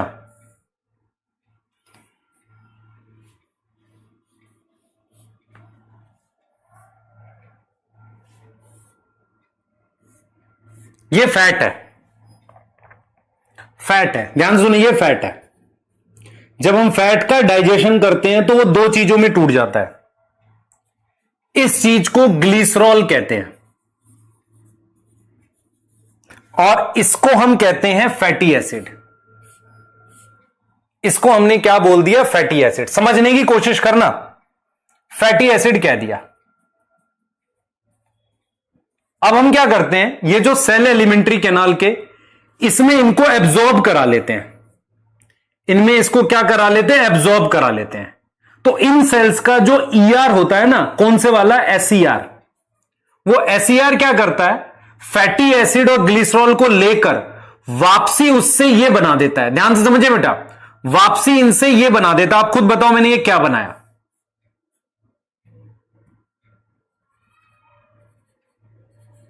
और फिर उसको किस में डाल सकते हैं हम? फिर उसको बेटा फैट को इसमें ब्लड में डाल सकते हैं।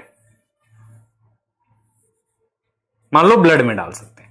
तो मेरा सिर्फ पॉइंट आपको यह समझाने का है कि जो आपकी एलिमेंट्री कैनाल होती है उसमें जो फैट होता है उसमें तीन मतलब क्या क्या चीज होती है। ये जो मैंने रेड कलर से दिखा रखा ना, ये फैटी एसिड होते हैं। ये क्या होते हैं? 3 फैटी एसिड होते हैं। और ये वाली चीज को क्या बोलते हैं? ग्लिसरॉल बोलते हैं। तो जब आप उसका डाइजेशन करोगे, आपको पता है कौन सा एंजाइम चाहिए? लाइपेज। तो ग्लिसरॉल और फैटी एसिड अलग हो गया। आप इसको एब्जॉर्ब करो तो एसईआर एब्जॉर्ब करके वापसी इसको इसमें कन्वर्ट करता है, जो किसमें चला जाता है, ब्लड में। तो मैंने डाइजेस्ट क्यों किया था? क्योंकि एब्जॉर्ब नहीं हो रहा था। ये चीज समझो। तो अगर आपसे कोई पूछे, अगर आपसे पूछे कि इंटेस्टाइन का वो सेल जो फैट एब्जॉर्ब कर रहे हैं या जहां फैट का एब्जॉर्प्शन होता है, वहां कौन सा ईआर होना चाहिए? एसईआर, क्योंकि वही वो वापसी फैट बनाएंगे। क्या ये समझ में आया? बोलो बेटा, खुद देखो, खुद देखो।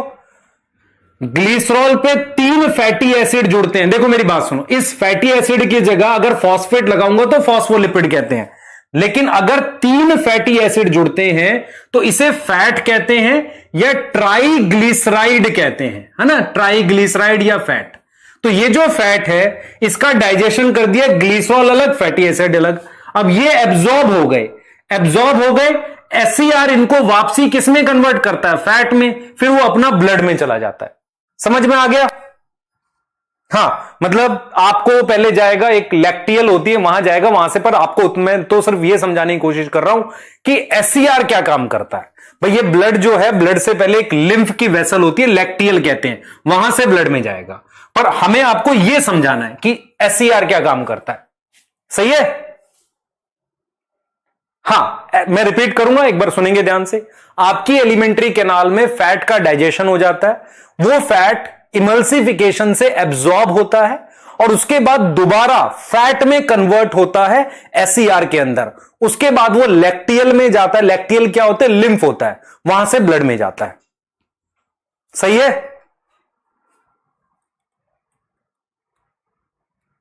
ठीक। हां, तो आगे देखो सर, ये लिखना है, मर्जी है तुम्हारी लिखने की, ठीक है। तो मैं लिख सकता हूं, मैं इस चीज को ऐसे लिख सकता हूं। अगर मैं एक्स्ट्रा रोल बता रहा हूं तो एक्स्ट्रा रोल में सबसे पहला रोल मैंने क्या बताया? मैंने लिखा इन इंटेस्टिनल सेल्स, इंटेस्टाइन के सेल्स में क्या होगा? हमारे पास क्या होगा बेटा? फैटी एसिड और ग्लिसरॉल, ये एब्जॉर्ब होंगे और फिर एसईआर उनको अगेन कन्वर्ट करेगा फैट में।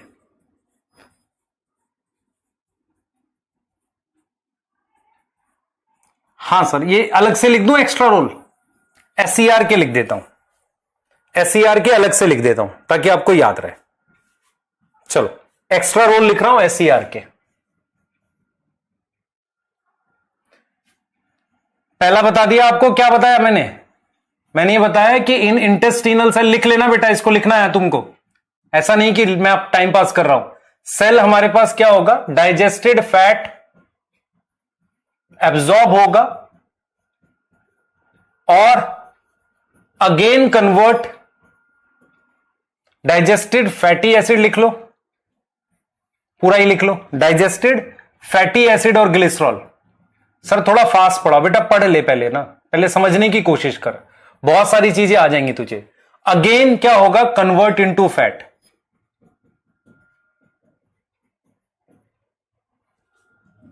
इनटू फैट बाई किससे? एसईआर से। ठीक है, क्लियर है? आगे देख बेटा, आगे देख, अगला एक डायग्राम देख। तेरे पास मसल सेल है, ध्यान से सुन, तेरे पास ये मसल सेल है, मसल सेल है। मसल सेल में ध्यान से सुनिए मैं जो बताने वाला हूं। मसल सेल में मेरे पास एक खास तरह के ईआर होते हैं। ये ईआर क्या स्टोर करते हैं? ये स्टोर करते हैं कैल्शियम। तो मसल की जो मेम्ब्रेन होती है, अगर आपको याद हो, उसको हम सार्कोलेमा कहते हैं। किसकी मेम्ब्रेन? मसल की, मसल सेल की। तो सार्कोलेमा कहते हैं।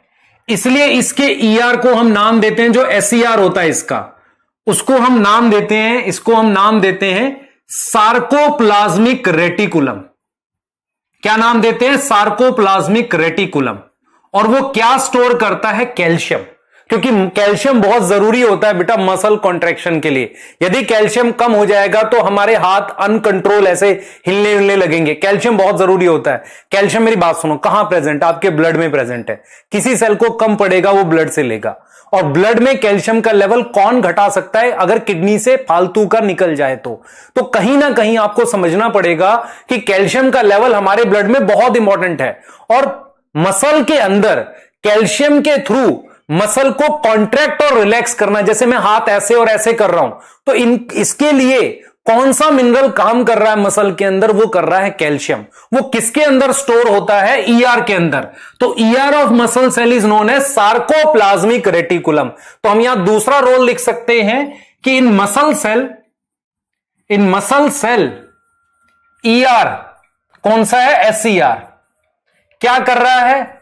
स्टोर कर रहा है कैल्शियम +2, जो हेल्प करता है मसल कॉन्ट्रैक्शन में। कॉन्ट्रैक्शन क्या होता है? मसल का छोटा हो जाना, जिससे फोर्स जनरेट होती है मूवमेंट के लिए। समझ आ रहा है? हां बेटा देख, अगर तू नया स्टूडेंट है तो तुझे पुराने लेक्चर 2x पे देख कर आ क्लास में, समय निकाल सैटरडे संडे, एक हिम्मत रख कुछ करने की, नहीं तो कैसे होगा बता मेरी बात। नया है तो मैं रिस्पॉन्सिबल हूं तेरे लिए, स्लो पढ़ा रहा हूं इसलिए आजा जल्दी से इस पे पहुंच। हां आया समझ? एक कह रहा सर बिहार में बारिश हो रही, नहा ले फिर। कितने दिन से नहीं नहाया है गधा? हाँ, एक कह रहा है सर बिहार में बारिश हो रही है, सही कह रहा है, बारिश तो यहां भी होती है, नई बात बता।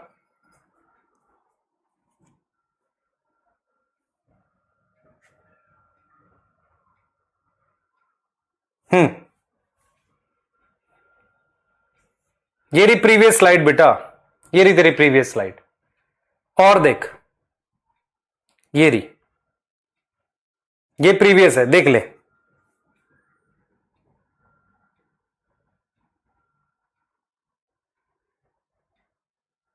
SCR stand for smooth endoplasmic reticulum.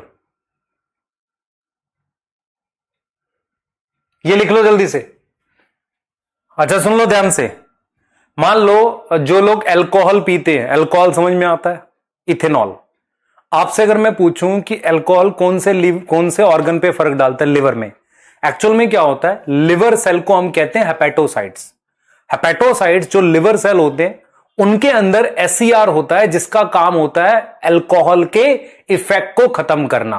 तो आपकी बॉडी में अगर माउथ के थ्रू कोई भी टॉक्सिक चीज जाती है, जैसे कि इथेनॉल चला जाए, उसको डिटॉक्सिफिकेशन करने का रोल किसका है?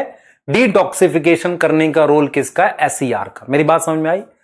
कोई भी हार्मफुल चीज, हार्मफुल मतलब पॉइजनस चीज या हार्मफुल चीज, इसका यह मतलब नहीं है तुम जहर पी लो, यह मतलब नहीं है इसका।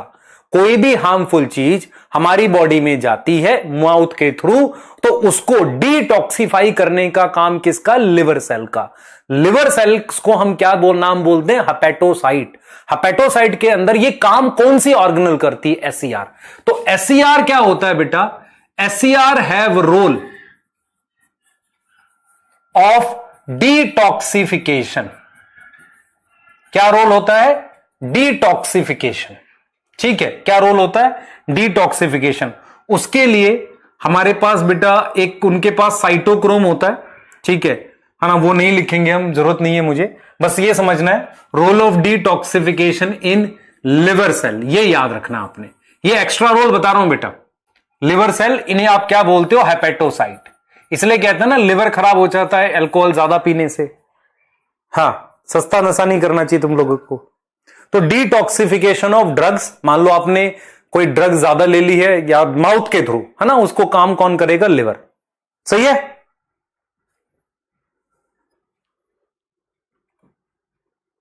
ठीक है, हां आ जाओ।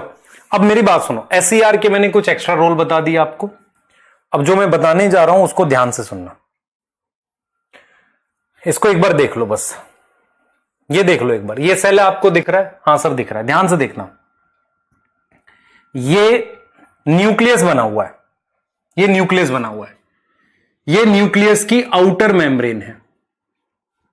ध्यान से फोकस करो, ये न्यूक्लियस की आउटर मेम्ब्रेन है। हां सर, न्यूक्लियस की आउटर मेम्ब्रेन है ये वाली, और ये वाली न्यूक्लियस की इनर मेम्ब्रेन है। दिख रहा है सबको? अरे न्यूक्लियस की इनर मेम्ब्रेन दिख रही है, ये न्यूक्लियस है, इसके अंदर डीएनए होगा क्रोमैटिन की फॉर्म में। ये हो गई इनर मेम्ब्रेन और ये हो गई outer. This one is outer and this one is inner. हमारे पास क्या होता है बेटा, पहला पॉइंट समझो, ईआर जो होता है, ईआर आउटर मेम्ब्रेन के साथ कॉन्टिन्यूएशन में होता है। मतलब क्या, आप देखो ये वाला जो ईआर में बना रहा हूं ये आउटर मेम्ब्रेन के साथ लगा हुआ है कि नहीं, ऐसे में बना रहा हूं, ठीक है। दूसरा, मैं ईआर की शेप्स ऐसे बना रहा हूं, आप देखो जरा ध्यान से, मैंने इस तरीके की शेप्स बना दी ऐसे ईआर की, ठीक है, इस तरह की शेप बना दी। तो मैं आपको कुछ शेप्स दिखाऊंगा, आप समझने की कोशिश करना मैं क्या करने वाला हूं। ये मैंने कुछ बना दी, मैंने यहां पर कुछ शेप्स बना दी, इस पर मैंने क्या लगा दिया, ये राइबोसोम लगा दिए यहां ऐसे। तो यहां पर दो चीजें आपको बतानी है जो आपको ध्यान रखना है, दो चीजें बतानी है। पहला, ईआर की कौन कौन सी शेप्स होती हैं, शेप समझो पहले। ईआर की हमारे पास शेप्स कौन सी होती हैं, उन शेप्स को समझो।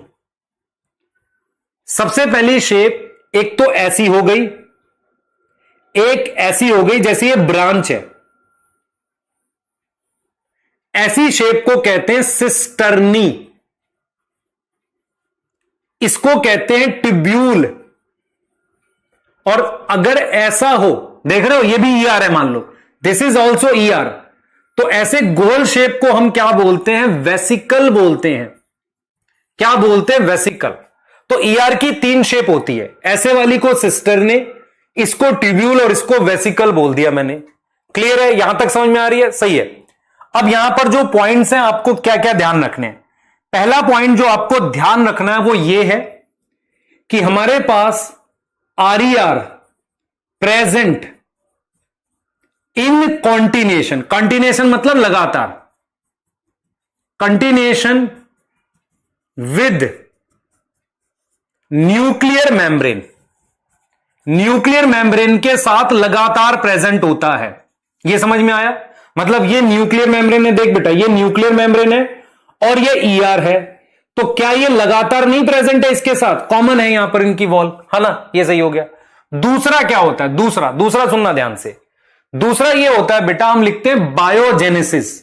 बायो का मतलब कोई चीज नेचुरली बन रही है, जैसे हम कहते हैं बायोसिंथेसिस, तो नेचुरली कोई चीज बन रही है, ऐसे हम लिखते हैं बायोजेनेसिस।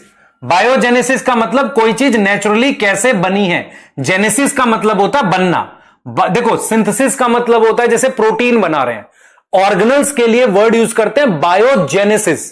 तो बायोजेनेसिस की अगर हम बात करें तो कुछ इस तरीके से आपको पता चलेगा, जो न्यूक्लियर मेम्ब्रेन है उस न्यूक्लियर मेम्ब्रेन से कई बार हमारे पास यह बनता ही है, आरईआर बनता है और फिर आरईआर से हमारे पास एसईआर बनता है।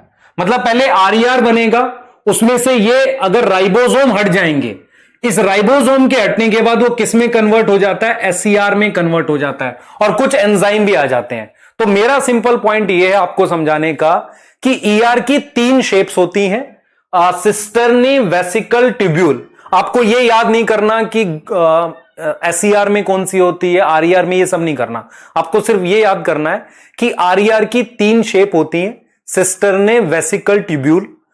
हमारे पास जो आरईआर होता है वो न्यूक्लियर मेम्ब्रेन के साथ कंटिन्यूएशन में होता है, मतलब लगातार होता है। और दूसरी चीज, हमारे पास ये ईआर बनते कैसे हैं, न्यूक्लियर मेम्ब्रेन की आउटर मेम्ब्रेन से आरईआर बन सकता है और फिर उस आरईआर पे से राइबोसोम हटने से क्या बन सकता है, एसईआर बन सकता है। यहां तक समझ में आ रहा है, इसे कहते हैं बायोजेनेसिस। बायोजेनेसिस का मतलब कौन किससे बना था। जैसे कई बार आपको क्वेश्चन आ जाएगा नीट में कि भाई ईआर की बायोजेनेसिस किससे होती है, तो वहां पर ऑप्शन में न्यूक्लियर मेम्ब्रेन होगा। क्या आपको ये क्लियर हो गए ये वाले पॉइंट, जल्दी बताइए।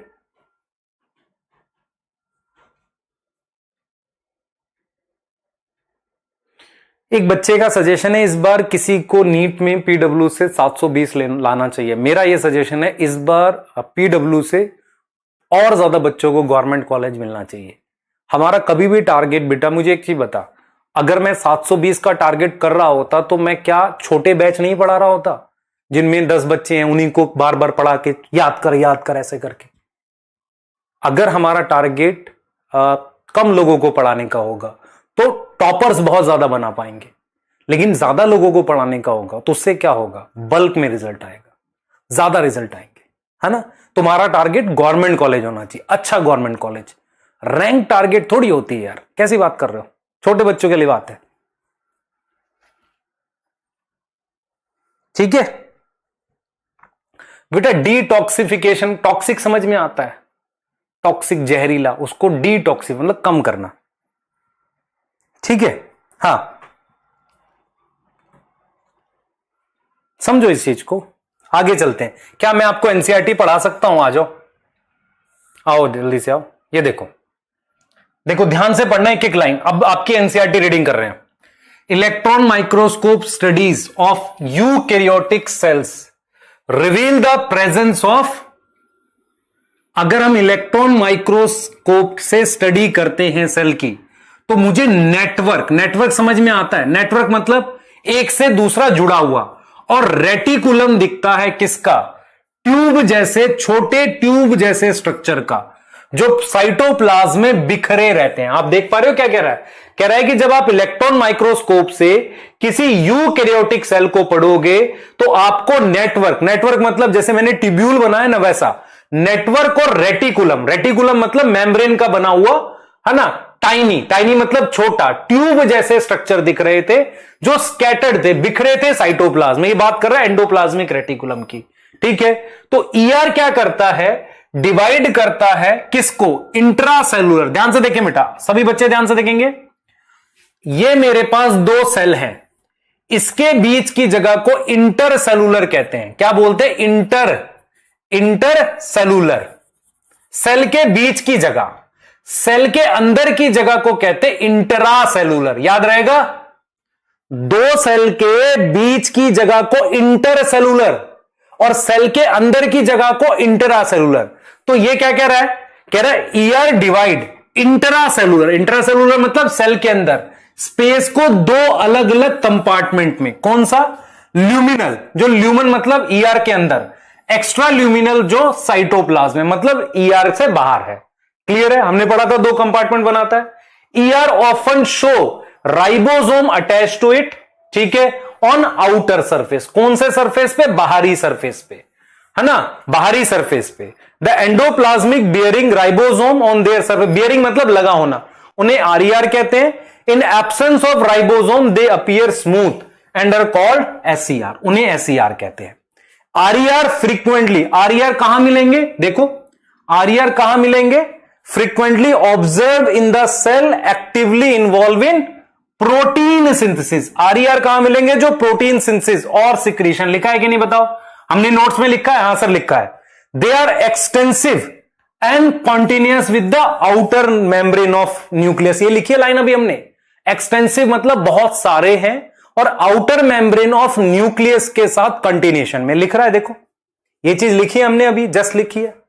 उसके बाद क्या कह रहा है, देखो ये ऐसे दिख रहा है, देख रहे हो, ये देखो, ये इसका ये बना हुआ है ना, ये वाला देखो, ये जो स्ट्रक्चर ऐसे ऐसे करके बने हुए ट्यूब्यूल बने हुए हैं ना, इस पर ये राइबोसोम अटैच है। देखो दिस इज राइबोसोम, दिख रहा है यहां पर, ठीक है। अब ये देखो न्यूक्लियस की आउटर मेम्ब्रेन है ये वाली, इस न्यूक्लियस की आउटर मेम्ब्रेन इस वाली मेम्ब्रेन के साथ ये कॉन्टिन्यूएशन में है। देखो यहां पर कॉन्टिन्यूएशन में है, सही है। अब ये देखो स्मूथ एंडोप्लाज्मिक रेटिकुलम, इस पे कोई राइबोसोम नहीं है, इन पे राइबोसोम लगा हुआ है। अब देखो द ईआर ऑफन शो, ये वाला हमने पढ़ लिया। तो RER frequently observe in cell, जो प्रोटीन सिंथेसिस और सिक्रीशन में इन्वॉल्व है।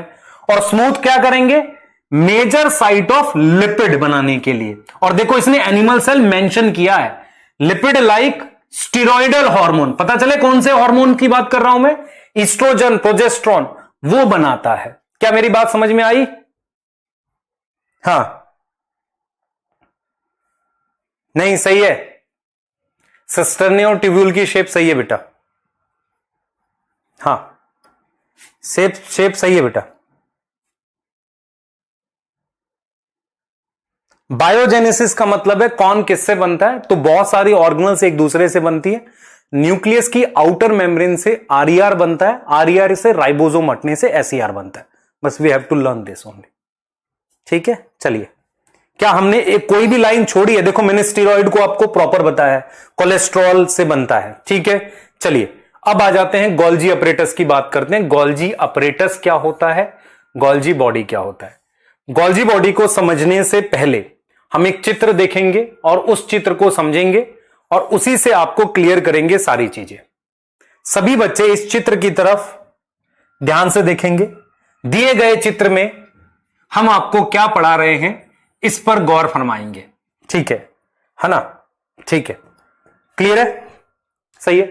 हाँ, अगर आपको बेटा मैं आपको क्लियर बताता हूं, ध्यान से देखोगे समझ आ जाएगा, 1 मिनट में ध्यान से देखेंगे। हमारे पास हमने इस आउटर मेम्ब्रेन के साथ ये कुछ ईआर बनाए हैं, ऐसे इस तरीके से ये ईआर बनाए हैं। ध्यान से सुनना बेटा, आउटर मेम्ब्रेन के साथ हमने कुछ इस तरीके से ईआर बनाए हैं ऐसे। इन ईआर पे मैंने क्या लगाए थे, राइबोसोम लगाए थे ऐसे। समझो, ये मेरे पास एक स्ट्रक्चर है जिसको गोल्जी, ध्यान सुनेंगे, हम क्या बोल रहे हैं, गोल्जी बॉडी बोल रहे हैं।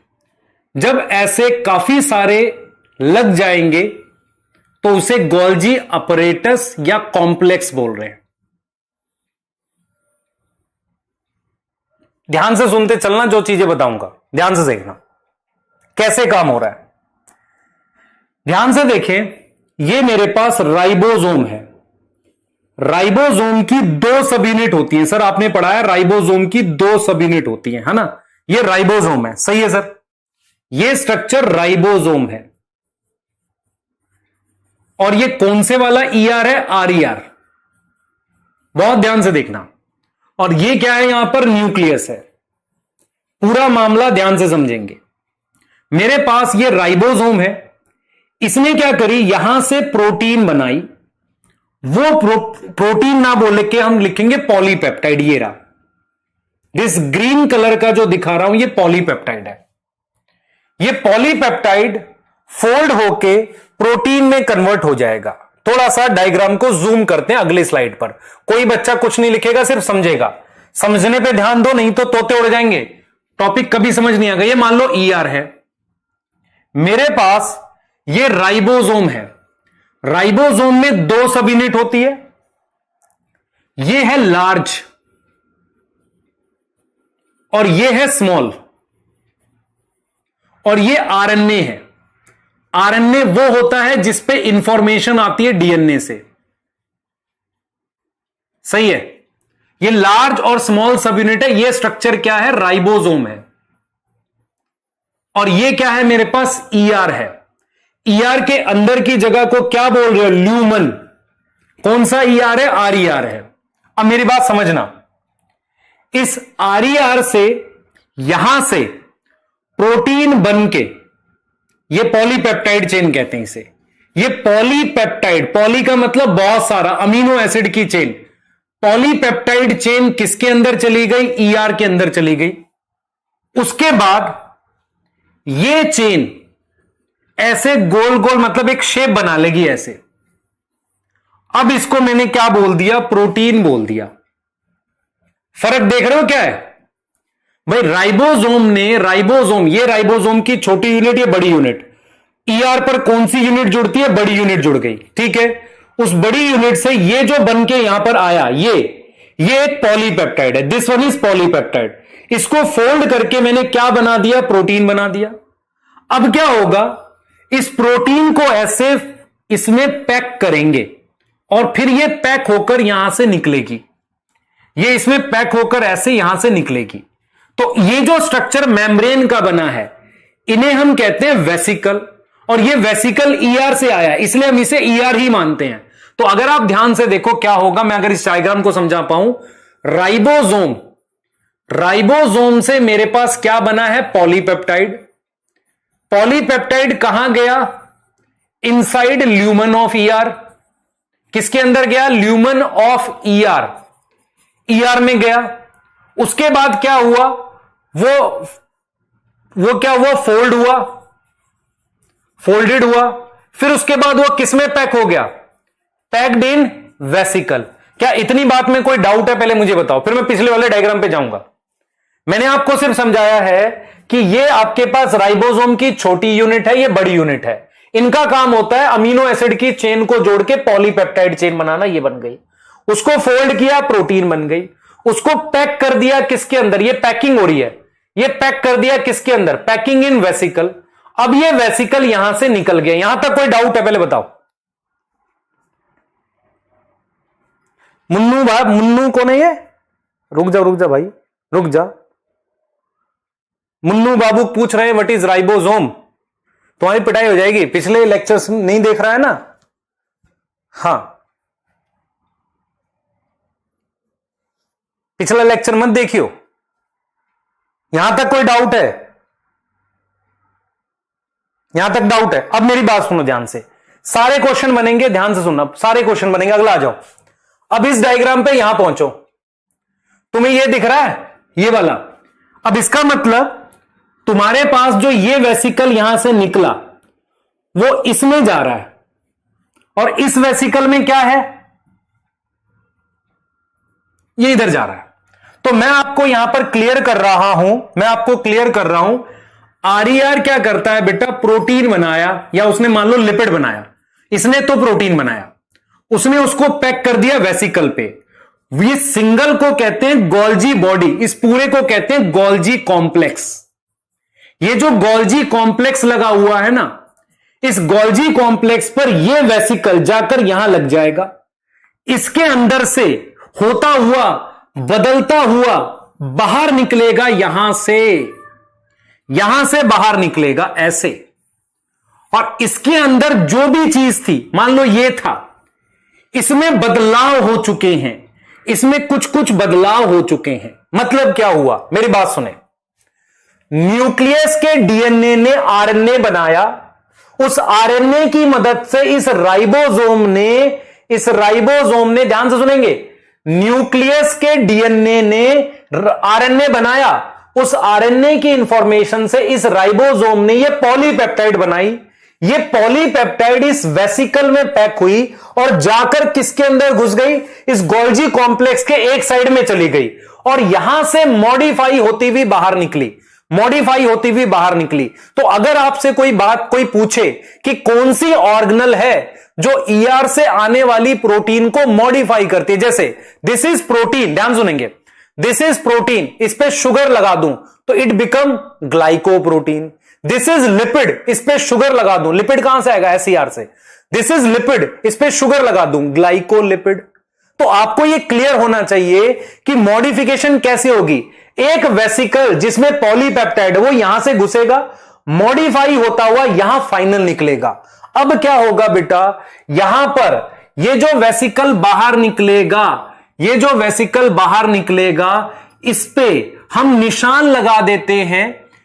लगा लेते हैं ऐसे कि इन पर क्या करना है। मतलब हमने क्या किया, इस वेसिकल पे ऐसे निशान लग जाता है कि ये वाला वेसिकल तो सेल के अंदर रहेगा, ये वाला सेल के अंदर रहेगा, मतलब ये इंट्रासेलुलर इसकी लोकेशन है। दूसरा क्या होगा, इसको बाहर फेंकना है। आपने बेटा ऑनलाइन सामान मंगाया, हां सर लगाया, उसमें एक चीज दिखती है आपको कि पहले सामान वहां से चलता है और किसी जगह पहुंचता है, फिर उस पर टैगिंग होती है कि इसको कहां भेजना है। तो इसका मतलब अगर मैं आपसे कहूं कि कौन सी ऑर्गेनल चीजों को मॉडिफाई करती है, गोल्जी बॉडी। दूसरा, कौन सी ऐसी ऑर्गेनल है जिसका काम है सॉर्टिंग। सॉर्टिंग का मतलब क्या होता है, किसको कहां भेजना है, इस वाले वेसिकल को अंदर रखना है, इसको बाहर भेजना है। यह काम कौन करेगा, यह भी गोल्जी बॉडी करती है। तो गोल्जी बॉडी क्या करती है, हर एक वेसिकल पे निशान लगा देती है कि भाई ये वाला अंदर रहेगा, ये वाला बाहर फेंकना है, ये वाला लाइसोसोम बनेगा। तो वेसिकल तीन तरह के होते हैं जो गोल्जी बॉडी बनाती है। एक वेसिकल जो प्लाज्मा मेम्ब्रेन पर जाकर लगेगा और एक्सोसाइटोसिस से चीज को बाहर फेंक देगा। एक वेसिकल सेल के अंदर ही रहेगा, कुछ काम करना है उसको। तीसरा वेसिकल वो हो सकता है जिसमें स्पेशल टाइप के एंजाइम होंगे, उसे हम क्या बोल देते हैं, लाइसोसोम बोल देते हैं। तो देखो हमने क्या क्या रोल पढ़ने हैं, अगर मैं आपसे समझाऊं। गोल्जी बॉडी से क्या होती है, मॉडिफिकेशन होती है, पहला काम। गोल्जी बॉडी में मॉडिफिकेशन के अलावा सॉर्टिंग करता है। सॉर्टिंग मतलब किसको अंदर रखना, किसको बाहर फेंकना, यह काम भी करता है। तीसरा गोल्जी बॉडी क्या करता है बेटा, लाइसोसोम बनाता है। अगर आपसे कोई पूछे कि ग्लाइकोलिपिड कौन बनाएगा या ग्लाइकोप्रोटीन कौन बनाएगा, तो आप कहोगे गोल्जी बॉडी। कुछ कुछ बैठ रहा दिमाग में, नहीं बताओ। डायग्राम बनाना है? Yes sir.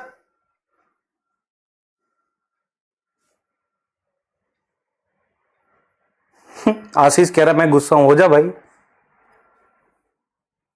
गुस्सा हो जा, 2 रोटी कम खा, वेट कम होगा तेरा, मोटा हो गया होगा। हाँ बेटा, गोल्जी बॉडी के बाद का तुझे कुछ समझ नहीं आया क्योंकि तू समझ नहीं रहा है। मैंने तेरे को समझाया, इस ईआर के बाद ये गोल्जी बॉडी बनी हुई है, यहां से वेसिकल निकलता है और इसमें से होता हुआ जाता है और उसमें मॉडिफिकेशन चलती है।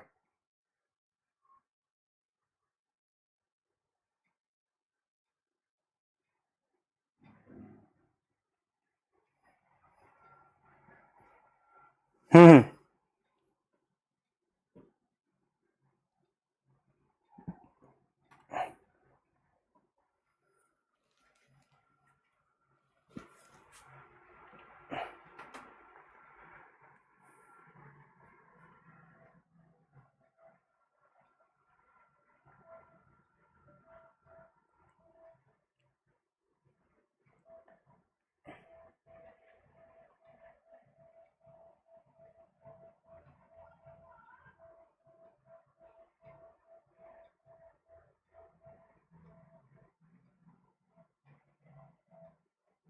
एक बार फिर से करते हैं, चलो सिर्फ फिर से देख लेते हैं। आ जाओ भाई, थोड़ा बड़ा डायग्राम, बड़े चित्र की जरूरत है हमें। बिल्कुल, मैं फिर लिखना स्टार्ट करूंगा बेटा। गोल्जी बॉडी को समझना पहले समझ लो, क्योंकि गोल्जी बॉडी समझना बहुत जरूरी होता है। सर ठीक है, आप समझाओ। देख बेटा, मैं आधा ही बना रहा हूं यहां पे, ये न्यूक्लियस है, ये न्यूक्लियस है। सर एक और डायग्राम बनाओ हमारे लिए, सही है। ये मेरे पास ईआर है, बहुत सारे बच्चों को आगे एक बार फिर देख लेते हैं। ये ईआर है, सर ईआर है, बढ़िया ईआर बनाया आपने। ये राइबोसोम है, हां सर। इस राइबोसोम से मेरे पास क्या बन के गई, ये पॉलीपेप्टाइड बन के गई, ये रही। इसको जब मैंने फोल्ड कर दिया तो ये कन्वर्ट हो गई प्रोटीन में, सही है। अगला डायग्राम में, ये आपके लिए इंपॉर्टेंट है। यहां से मेरे पास ये एक वेसिकल निकला है ऐसे, इसके अंदर क्या प्रेजेंट है, वो फोल्डेड स्ट्रक्चर है। तो इसे आप क्या बोलोगे, इसका नाम वेसिकल है। पर ये वेसिकल किसको बिलोंग करता है, किसके खानदान का, ईआर के खानदान का। और इसमें क्या प्रेजेंट है, प्रोटीन प्रेजेंट है। यहां तक कोई डाउट है क्या, नहीं। और ये क्या थी, पॉलीपेप्टाइड थी। तो अगर आपसे कोई सवाल पूछे आज नीट के लिए कि फोल्डिंग ऑफ पॉलीपेप्टाइड कहां होती है, तो आप कहोगे ईआर के ल्यूमन में। फोल्डिंग ऑफ पॉलीपेप्टाइड कहां होती है बेटा, वो होती है ईआर के ल्यूमन में। कहां होती है, ईआर के ल्यूमन में। हां सर, यहां तक कोई दिक्कत नहीं है हमें। अब देख बेटा, ये देख, मैंने क्या किया, ये एक ऐसा स्ट्रक्चर बनाया इस तरीके का, फ्लैट स्ट्रक्चर कहते हैं इसको। इसका नाम मैंने रख दिया सिस्टर्नी। क्या नाम रख दिया, सिस्टर्नी, सही है, ठीक है। अब ये वेसिकल जो है वो इस सिस्टर्नी से आकर फ्यूज करेगा। फ्यूज समझ में आता है, ये इसमें आकर लग जाएगा ऐसे, और यहां से बाहर निकलेगा। अब होता क्या है, ये एक सिस्टर्नी नहीं है, ऐसे कई सिस्टर्नी कंसेंट्रिक, कंसेंट्रिक मतलब कटोरी के अंदर कटोरी, कंसेंट्रिक मैनर में लगे हुए हैं ऐसे। और यहां पर तुम्हारे पास ये सेल मेम्ब्रेन है बाहर। क्या है, सेल मेम्ब्रेन। अब आप समझो ध्यान से, इन सिस्टर्नी के अंदर कुछ एंजाइम्स लगे हुए हैं ऐसे, अंदर है एंजाइम्स जो इसको मॉडिफाई करते जा रहे हैं। ये वेसिकल इसके अंदर से निकल रहा है और यहां से फाइनल मॉडिफाई होके निकला है। आप समझो, तो मैं आपसे कह रहा हूं, समझना ध्यान से, मैं आपसे कह रहा हूं ये एक को सिस्टर्नी कहते हैं। अब मुझे बताना, क्या ये भी वेसिकल है कि नहीं, बताओ। ये भी वेसिकल है, हां सर ये वेसिकल ही है। तो इस वेसिकल में और इसमें क्या फर्क है, ये वेसिकल जो है किसके खानदान का है, ईआर के खानदान का। तो इसका मतलब ये ईआर का हिस्सा है। ये वाला वेसिकल किसका है, इस गोल्जी के खानदान का है। तो ये वाले को हम पूरे को क्या बोलेंगे? Golgi complex. अब समझो ध्यान से, गोल्जी कॉम्प्लेक्स। अब मुझे बताओ, यहां पर वेसिकल फ्यूज कर रहा है और यहां से बाहर आ रहा है, यहां से क्या आ रहा है? बाहर आ रहा है। ठीक है, यहां से बाहर आ रहा है मॉडिफाई होके, क्योंकि अंदर जो एंजाइम है इस चीज को मॉडिफाई कर रहे हैं। तो यहां जो पॉलीपेप्टाइड बाहर आएगी, इसका मॉडिफिकेशन किसने कर दिया है? जो एंजाइम इसके अंदर थे, सिस्टरनी के अंदर। अब मैं आपसे क्या क्या चीज बताऊंगा, सुनना। ये जो है इसे कन्वेक्स कहते हैं। तो ये जो कन्वेक्स सरफेस है, कन्वेक्स, समझना, ये कन्वेक्स सरफेस किसकी तरफ है? न्यूक्लियस की तरफ, है ना। ये कन्वेक्स सरफेस किसकी तरफ है? न्यूक्लियस की तरफ। तो इसे मैं क्या बोलता हूं? कन्वेक्स। और ये सिस कहलाता है, सिस फेस। सिस फेस का मतलब क्या हुआ? एक ऐसा चेहरा, देखो ध्यान सुनेंगे, सिस और ट्रांस दो चीज होती है। जैसे मान लो मैं कहता हूं ये सीधा है तो ये उल्टा हो गया, ऐसे ही सिस ट्रांस यूज करते हैं। तो ये वाला फेस जो है जहां पर वेसिकल लगता है उसे सिस कहते हैं, और जहां से वेसिकल बाहर निकलता है उसे ट्रांस कहते हैं। तो ट्रांस कैसा होता है? कनकेव होता है। सिस कैसा होता है? कन्वेक्स होता है। और यहां पर वेसिकल लग रहा है, इसीलिए इसको फॉर्मिंग कहते हैं। फॉर्मिंग मतलब यहां चीजें बन रही हैं, यहां से बाहर निकल रहा है, इसे मैच्योरिंग कह रहे हैं। कौन सा फेस कह रहे हैं? मैच्योरिंग। तो आपसे अगर कोई सवाल पूछे, convex surface of Golgi complex किस तरफ होगा? न्यूक्लियस की तरफ। कनकेव सरफेस किधर होगा? सेल मेम्ब्रेन की तरफ। वेसिकल फ्यूज करेगा जिधर जिधर लगेगा, घुसेगा, उसे कहते हैं सिस या फॉर्मिंग। फॉर्मिंग मतलब वहां चीजें बननी स्टार्ट होती हैं, यहां से मैच्योर होके निकल रहा है, तो इसे कहते हैं मैच्योरिंग फेस या ट्रांस फेस। ठीक है, ये क्लियर है। और एक सिंगल को कहते हैं सिस्टरने। तो आपसे अगर कोई पूछे ईआर में क्या शेप होती है, आप कहोगे ट्यूब्यूल, वेसिकल और सिस्टरने। और अगर आपसे पूछे गोल्जी कॉम्प्लेक्स में बताओ क्या होगा, दो ही शेप होती हैं, या तो सिस्टरने होती है या वेसिकल होते हैं। क्योंकि ये वाला वेसिकल किसका माना जाएगा? गोल्जी कॉम्प्लेक्स का, क्योंकि वो उसके साथ है। और ये वाला किसका माना जाएगा? ईआर का माना जाएगा। ये चीज आ रही है कि नहीं समझ? तो मैंने आपसे यहां पर क्या क्या बताया।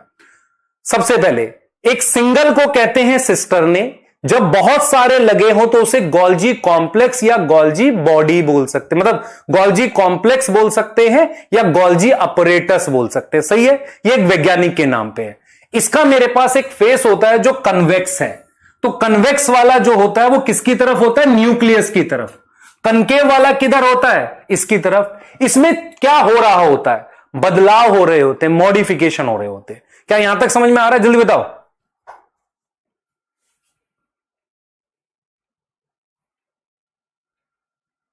अब पूछ रहा है एक सिस फेस, ट्रांस फेस। इधर देख बेटा, देख देख।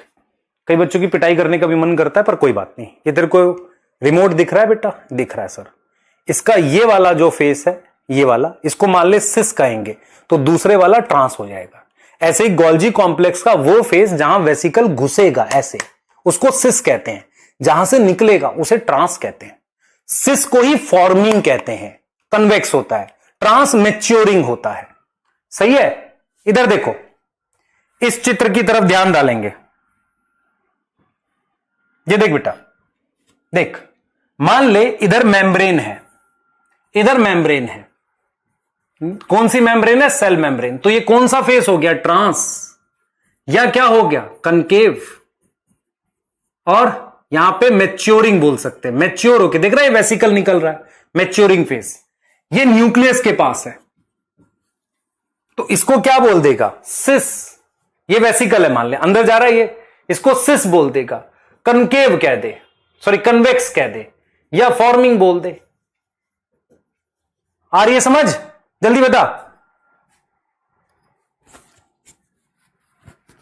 बेटा। मैं बहुत सारी चीजें एग्जैक्ट क्लियर पढ़ा रहा हूं। सिस ट्रांस क्या होता है, फॉर्मिंग मैच्योरिंग किसकी तरफ होता है, ये डायरेक्ट क्वेश्चन आते हैं।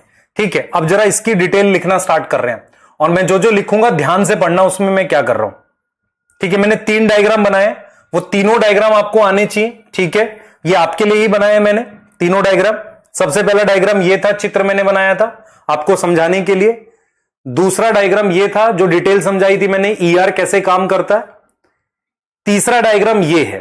ठीक है, यहां जो वेसिकल आता है उसकी फाइनल डेस्टिनेशन ये होती है, या तो वो बाहर जाएगा या सेल के अंदर रहेगा। तो चलिए अब इसकी डिटेल पढ़ना स्टार्ट करते हैं, जो गोल्जी कॉम्प्लेक्स की हमारे पास डिटेल है, जिसे हम गोल्जी बॉडी कह रहे हैं। सबसे पहले सुनो ध्यान से क्या हुआ था।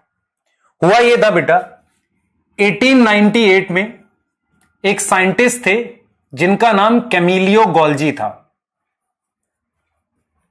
उन्होंने क्या किया था, न्यूरॉन ऑब्जर्व किए थे। न्यूरॉन ऑब्जर्व किए थे आउल के। आउल समझ में आता, उल्लू, है ना।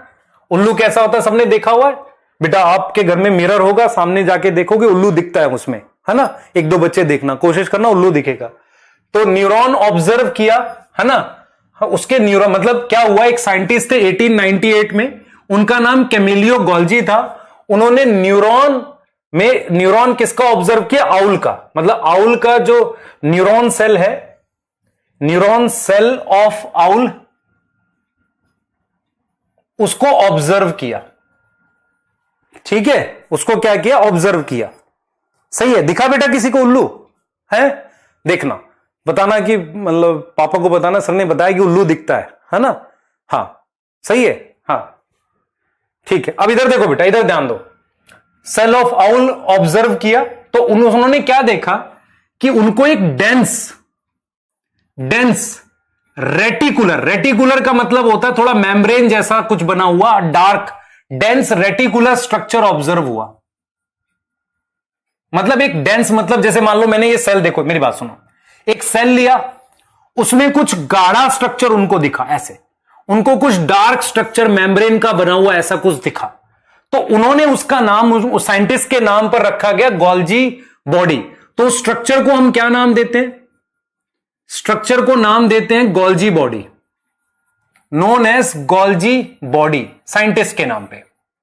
अब उस समय बेटा आप समझ लो ध्यान से, 1898 में कौन सा माइक्रोस्कोप रहा होगा, सिंपल वाला, कंपाउंड वाला, इलेक्ट्रॉन माइक्रोस्कोप नहीं दिखा। देखो गोल्जी बॉडी कैसे दिखती है, गोल्जी बॉडी की ये शेप है ऐसी, ठीक है।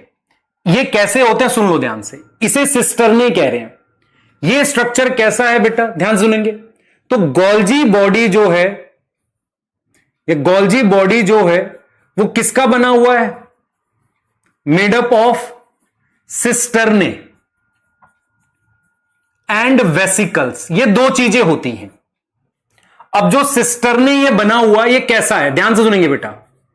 सिस्टर्ने कैसा है, ध्यान सुनेंगे, फ्लैट है। फ्लैट समझ में आता है, चपटा, चपटा है ये, सही है। सैक का मतलब होता है अंदर से खोखला, सैक लाइक है। और इसका जो डायामीटर, ये डायामीटर समझ में आता है, ये वाली लंबाई यहां से लेकर यहां तक, यहां से देखो ए पॉइंट से लेकर बी पॉइंट तक, इसे डायामीटर कहते हैं। तो इसका जो डायामीटर है वो लगभग होता है 0.1 से 0.2 माइक्रोमीटर, है ना। काफी मतलब डायमीटर छोटा है इसका। तो इलेक्ट्रॉन माइक्रोस्कोप से दिखेगा। देखो ध्यान से, कैमिलियो गोल्जी ने एक डेंस टाइप के स्ट्रक्चर देखे थे, उनको उन्होंने नाम दे दिया गोल्जी बॉडी। हम उन साइंटिस्ट के नाम पे रखते हैं, ठीक है, क्लियर है। गोल्जी बॉडी किसका बना हुआ है, सिस्टर्ने और वेसिकल का। ये जो सिस्टर्ने होते हैं, ध्यान सुनेंगे, ये जो सिस्टर्ने होते हैं ये कैसे होते हैं, चपटे, फ्लैट, सैक समझ में आता है, खाली जगह अंदर से, और डायमीटर होता है उसका 0.1 से 0.2 मीटर। अब मैं आपको एक चीज क्लियर करता हूं, फंजाई में, फंजाई समझ में आता है, फंजाई का जो सेल होता है उसके अंदर एक ही सिस्टर्ने होते हैं, अलग अलग, मतलब सिस्टर्ने साथ में नहीं होते।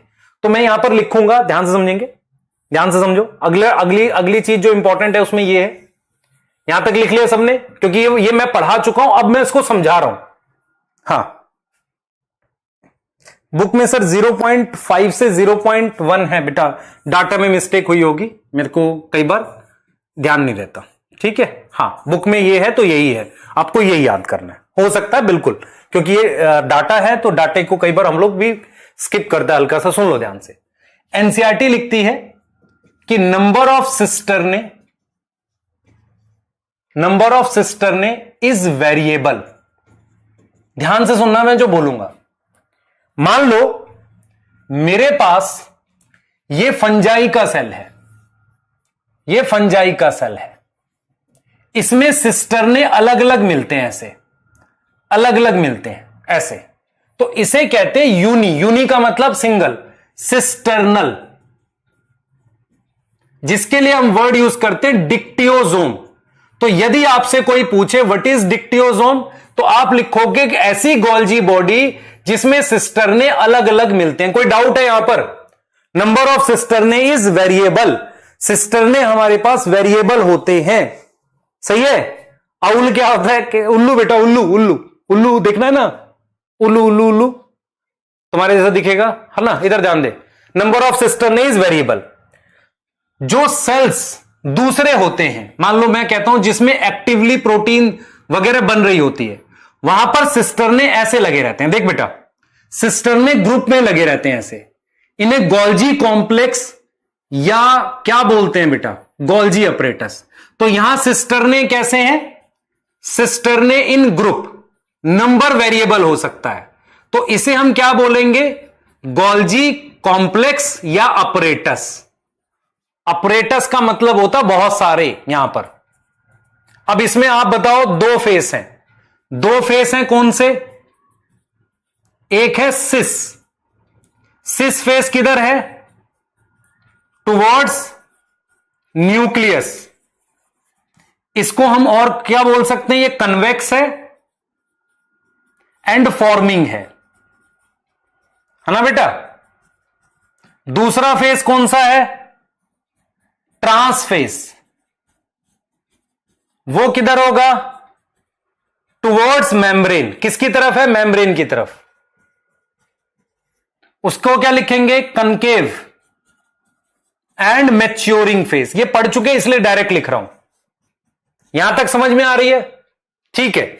अब हम यहां पर एक चीज लिख रहे हैं बेटा, एक चीज लिख रहे हैं, गोल्जी बॉडी का रोल अब मैं यहां लिख रहा हूं। रोल क्या है? पहला role, it modify proteins coming from ER. ठीक है, ईआर से आने वाली प्रोटीन्स को क्या करता है? मॉडिफाई करता है। दूसरा, इन्वॉल्व इन सिंथेसिस ऑफ, ध्यान सुने क्या बनाता है? ग्लाइकोलिपिड। मैंने बताया था लिपिड पे शुगर जोड़ दो, ग्लाइकोलिपिड एंड ग्लाइकोप्रोटीन। तो ग्लाइकोलिपिड और ग्लाइकोप्रोटीन इसको बोल सकते हैं, मतलब हम कि ग्लाइको का मतलब शुगर जोड़ दिया लिपिड पे, ये काम करता है। तीसरा क्या करेगा? सॉर्टिंग। सॉर्टिंग का मतलब कौन सा? Vesicle. Sorting of vesicles to final destination. Final destination का मतलब हो गया कौन कहां जाएगा, मतलब कौन सा वेसिकल कहां जाएगा, कौन सा न्यूक्लियस कौन सा साइटोप्लाज्म के अंदर रहेगा। यह चीज बताई थी डायग्राम में, देखो कौन सा वेसिकल आप देखो अंदर रहेगा, कौन सा बाहर जाएगा। यह काम किसका करने का है? गोल्जी बॉडी का। यह काम कौन कर रहा है? गोल्जी बॉडी कर रहा है कि भाई उसका फाइनल बता देना कहां जाएगा। फोर्थ हम लिख सकते हैं लाइसोसोम की सिंथेसिस। लाइसोसोम बनाता है। क्लियर है? क्या बनाता? लाइसोसोम। बेटा ग्लाइको, सुन मेरी बात, लिपिड पता है तुझे? लिपिड बाइलेयर फॉस्फोलिपिड जो मेम्ब्रेन में होता है, उस पर अगर शुगर की चेन जोड़ता है तो ग्लाइकोलिपिड कहते हैं। तो लिपिड कहां से बन के आएगा? एसईआर से। उस पे शुगर कौन जोड़ देगा? Golgi body. तो क्या बन जाएगा? ग्लाइकोलिपिड। क्लियर है? ठीक है। दिग्विजय सिंह पढ़ाई कर ले, कुछ नहीं रखा इन बातों में। हां, फिर तू शायरी करता घूमेगा, गम हो गया, दुख हो गया, फिर ना सुनने का कोई कुछ भी। ग्लाइकोलिपिड की स्पेलिंग गलत है, ठीक कर ले भाई। स्पेलिंग भी ठीक लिखूं मैं सारी? मैं इंग्लिश का मास्टर थोड़ी हूं बेटा। शुगर कहां से आएगा? एंजाइम से आएगा। किसके अंदर एंजाइम प्रेजेंट है? गोल्जी बॉडी के अंदर। वो मॉडिफाई कर रहा है। तो अगर आपसे कहे कि देखो बेटा, अगर आपसे कहे मेन रोल, इसका मतलब अगर मैं आपसे कहूं क्या कर रहा है? मॉडिफाई कर रहा है। एंड क्या कर रहा है? पैकेजिंग कर रहा है। पैकेजिंग समझ में आता है, पैक करना। जैसे मान लो आप मिठाई का डब्बा लेकर आते हो, मान लो आपने क्या किया, मिठाई की दुकान पे गए, आपने कहा कि भाई 1 किलो रसगुल्ले दे दो, ठीक है लिए, बाहर आए तो आपने बाहर उसमें पैकिंग कराई, है ना, नाम वगैरह जो पैकिंग कराते हैं ना, पॉलिथीन चढ़वाते हैं वैसा पैकिंग कर रहे हैं, तो वो काम गोल्जी बॉडी कर रहा है।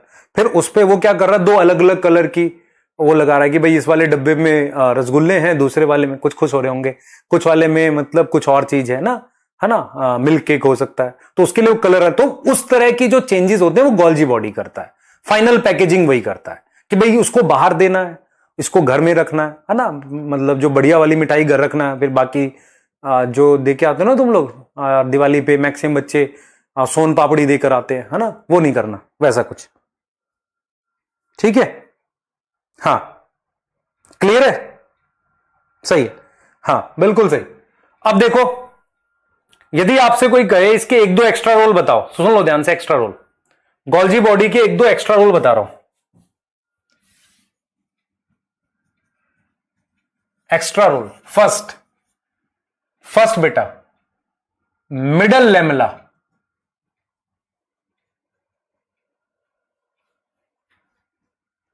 Synthesise by Golgi body.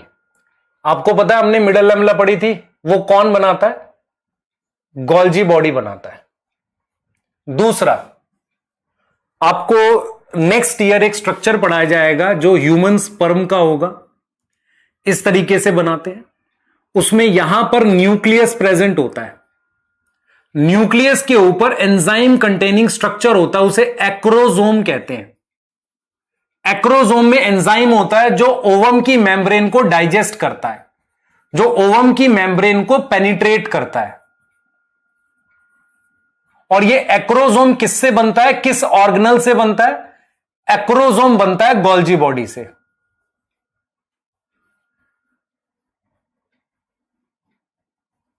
ये एक्स्ट्रा है, क्योंकि आगे पढ़ोगे तो फिर यहां भी लिखवा देते हैं इसको। ठीक है बेटा, लेक्चर अभी एंड हो रहा है क्योंकि 8 बजे मेरी लाइव क्लास है यूट्यूब पे, कंपटीशन वाला चैनल पे। मैं डाउट मतलब जैसे कह रहे हैं ना, जो आज पेपर हुआ है मैं आपको बता देता हूं, लगभग 70,000 बच्चों ने दिया है नीट का पेपर हमारे ऐप पे। बहुत सारे बच्चे देते हैं और दिया भी है, और उसका वो लाइव डिस्कशन करेंगे, उनके डाउट्स बताएंगे जल्दी जल्दी से, है ना। तो आप देखोगे कि हम लोग कैसे जल्दी जल्दी उसे बताते हैं, तो करते हैं वो चीज, कोई दिक्कत नहीं है। कंपटीशन वाला पे उसको करने वाले, है ना। तो acrosome synthesis by Golgi body, ठीक है, क्लियर है, इतना कर लो। एक बार एनसीईआरटी देख लो अगर मर्जी है आपकी, एनसीईआरटी देख लो, ठीक है। हाँ, मैं तुरंत 8 बजे ही स्टार्ट करने वाला हूं। सर पानी नहीं पियोगे? नहीं बेटा, ये पढ़ ले बेटा, सारा समझ में आ जाएगा। देख, मैं जो पढ़ा रहा हूं वो तेरी एनसीईआरटी में, ग्लाइकोप्रोटीन, ग्लाइकोलिपिड, सही है, ठीक है। उसके बाद देख रहा है, सिस फेज से trans face, remain in close association, ये सारा पढ़ेगा, एक एक लाइन समझ में आएगी तुझे, ठीक है। देखो क्या कर रहा है, Golgi operators perform the function of packaging, packaging समझ में आता है, ठीक है। उसको डिलीवर करना है कहां, इंट्रासेलुलर टारगेट समझ में आता है, सेल के अंदर, या उसको बाहर फेंकना है, मतलब उस मिठाई को बाहर देकर आना पड़ोसी के यहां, या घर के अंदर रखना है फ्रिज में खुद खाने के लिए, ये काम करना है, ठीक है, सही है। चलो नेक्स्ट क्लास में मिलेंगे, इसको कल करते हैं आगे, और कल थोड़ा एक्स्ट्रा पढ़ेंगे, सही है, ठीक है। चलो मिलते हैं कल, बाय। इतना करके रखोगे गोल्जी बॉडी, और यार बढ़िया से तैयार करो, है ना। हाँ बेटा, एक एक चीज, डोपा आपको मिलेगा, आज नहीं मिल पाएगा बेटा, अभी डोपा बनाने का समय नहीं है, या तो मैं आपको क्लास जो मैं ले लूंगा उसके बाद, अभी मैं जस्ट लाइव जा रहा हूं, तो डोपा आज देखता हूं, मैं दे दूंगा कैसे भी करके, ठीक है। चलो बाय।